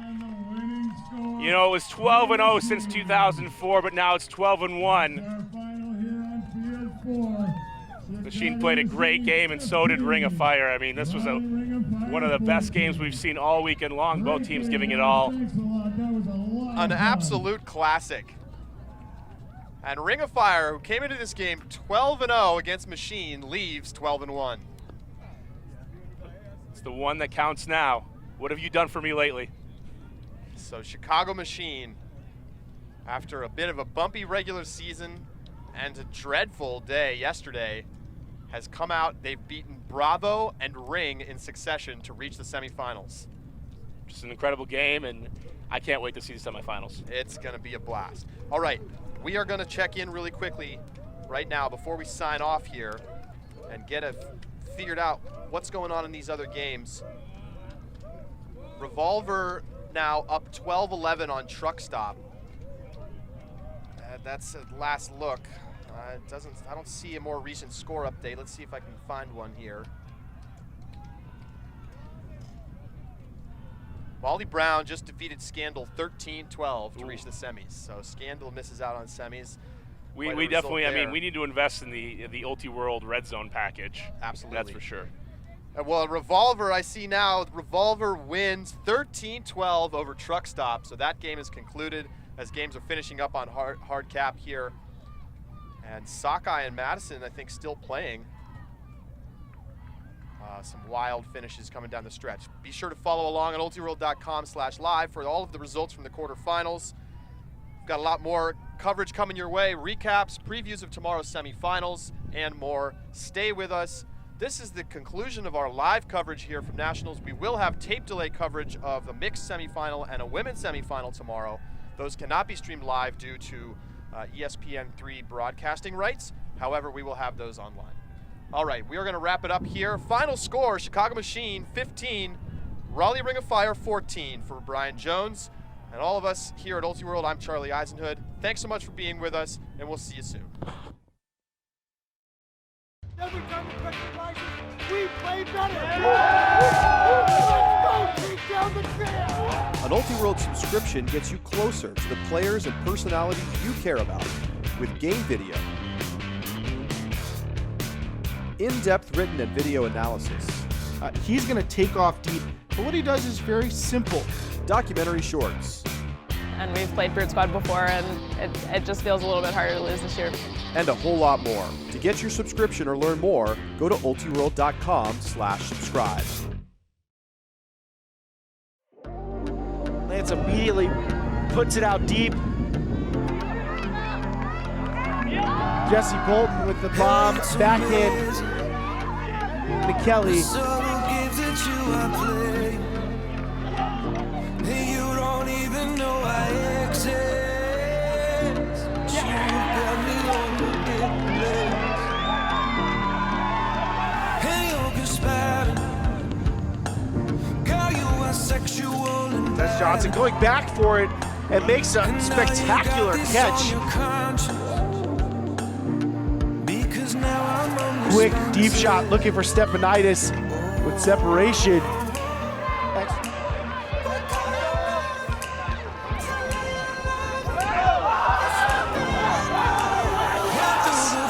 Erica Bacon taking off.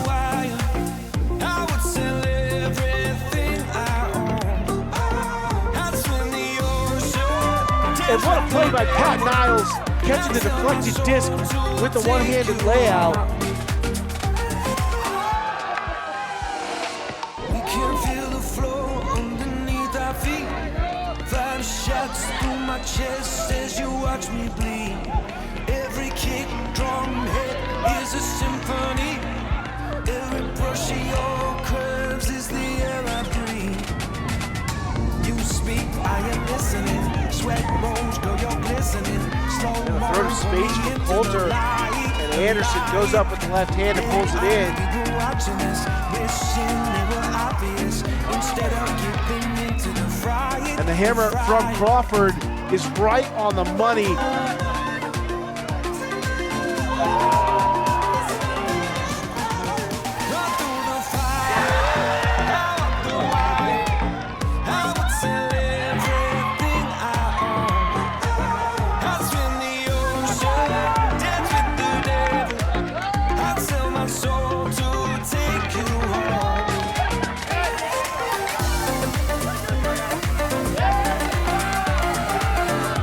Dedecore with the inside break for a dragon thrust hold.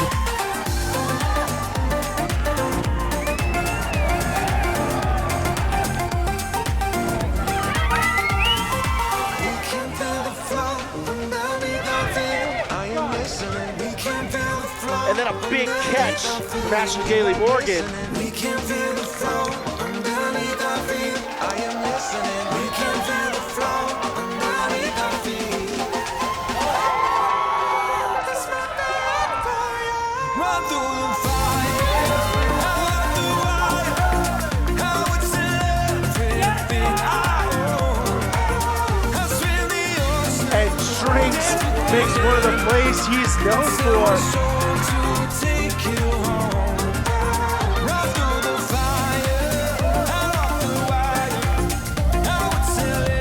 Knocked away by a bidding Owen Westbrook.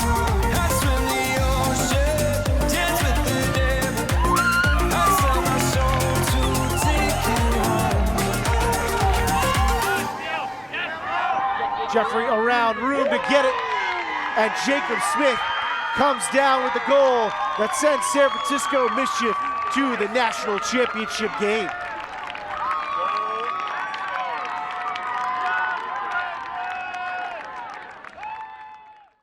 Every time the pressure rises, we play better. Let's go, take down the field. An Ultiworld subscription gets you closer to the players and personalities you care about with game video, in-depth written and video analysis, He's going to take off deep, but what he does is very simple. documentary shorts, And we've played Brute Squad before, and it just feels a little bit harder to lose this year. and a whole lot more. To get your subscription or learn more, go to ultiworld.com/subscribe. Philadelphia.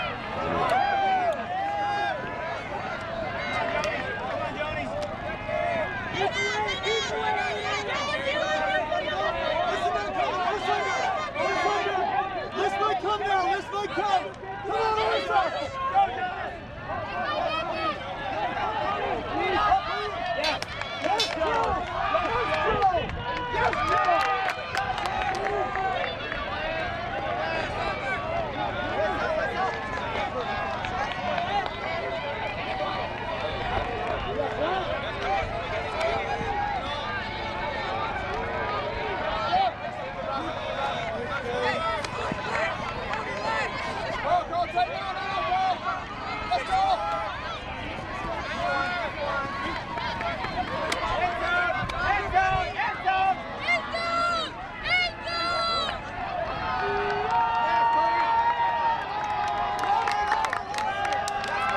Timeout, BFG.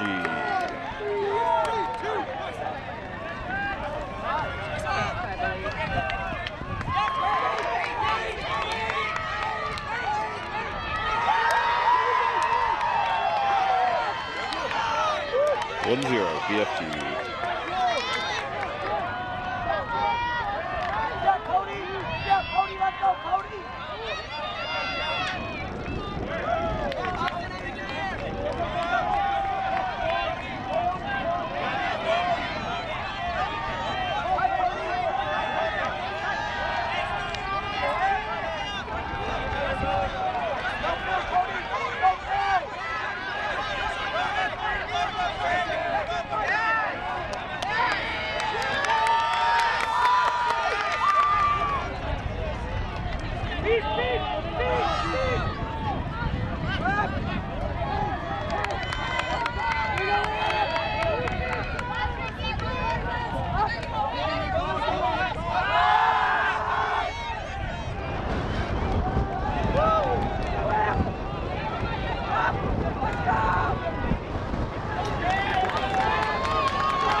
Uncontested foul.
ready to pull.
Every time we touch the license, we play better.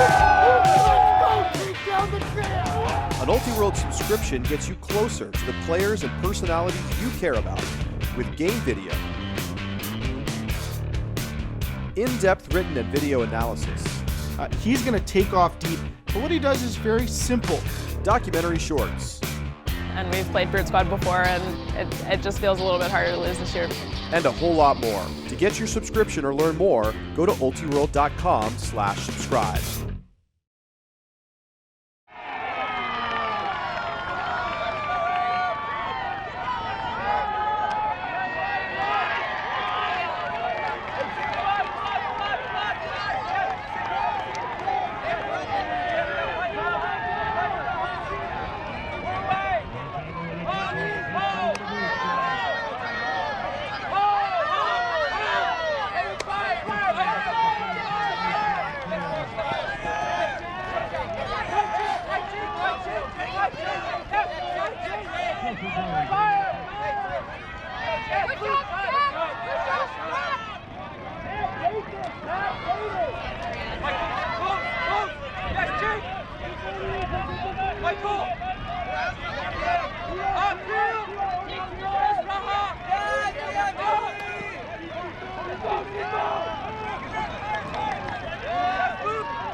Timeout.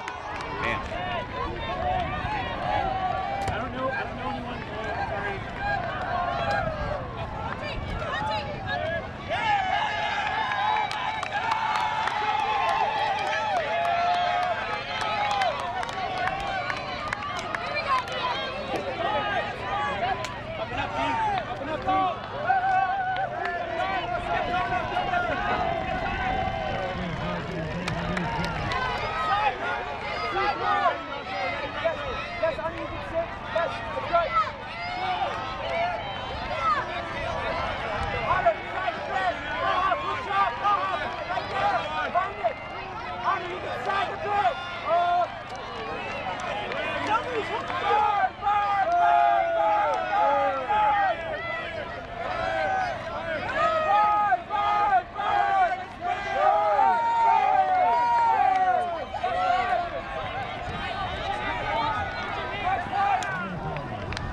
Bobby, gotta go.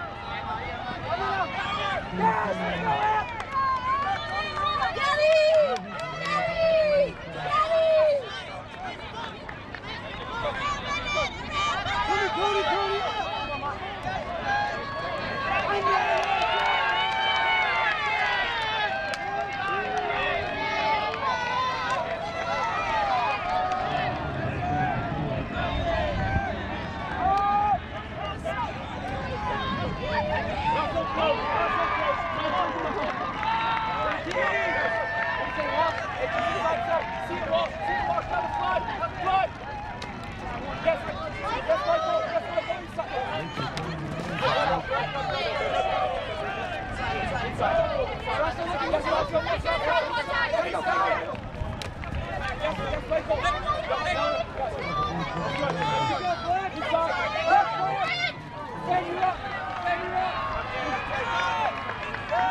let's go, Ed.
What's up?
Let's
go.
13-12, amp. Every time the pressure rises, we play better. Let's go, take down the trail. An Ultiworld subscription gets you closer to the players and personalities you care about with game video, in-depth written and video analysis, He's going to take off deep, but what he does is very simple. documentary shorts, And we've played Brute Squad before, and it just feels a little bit harder to lose this year. and a whole lot more. To get your subscription or learn more, go to ultiworld.com/subscribe.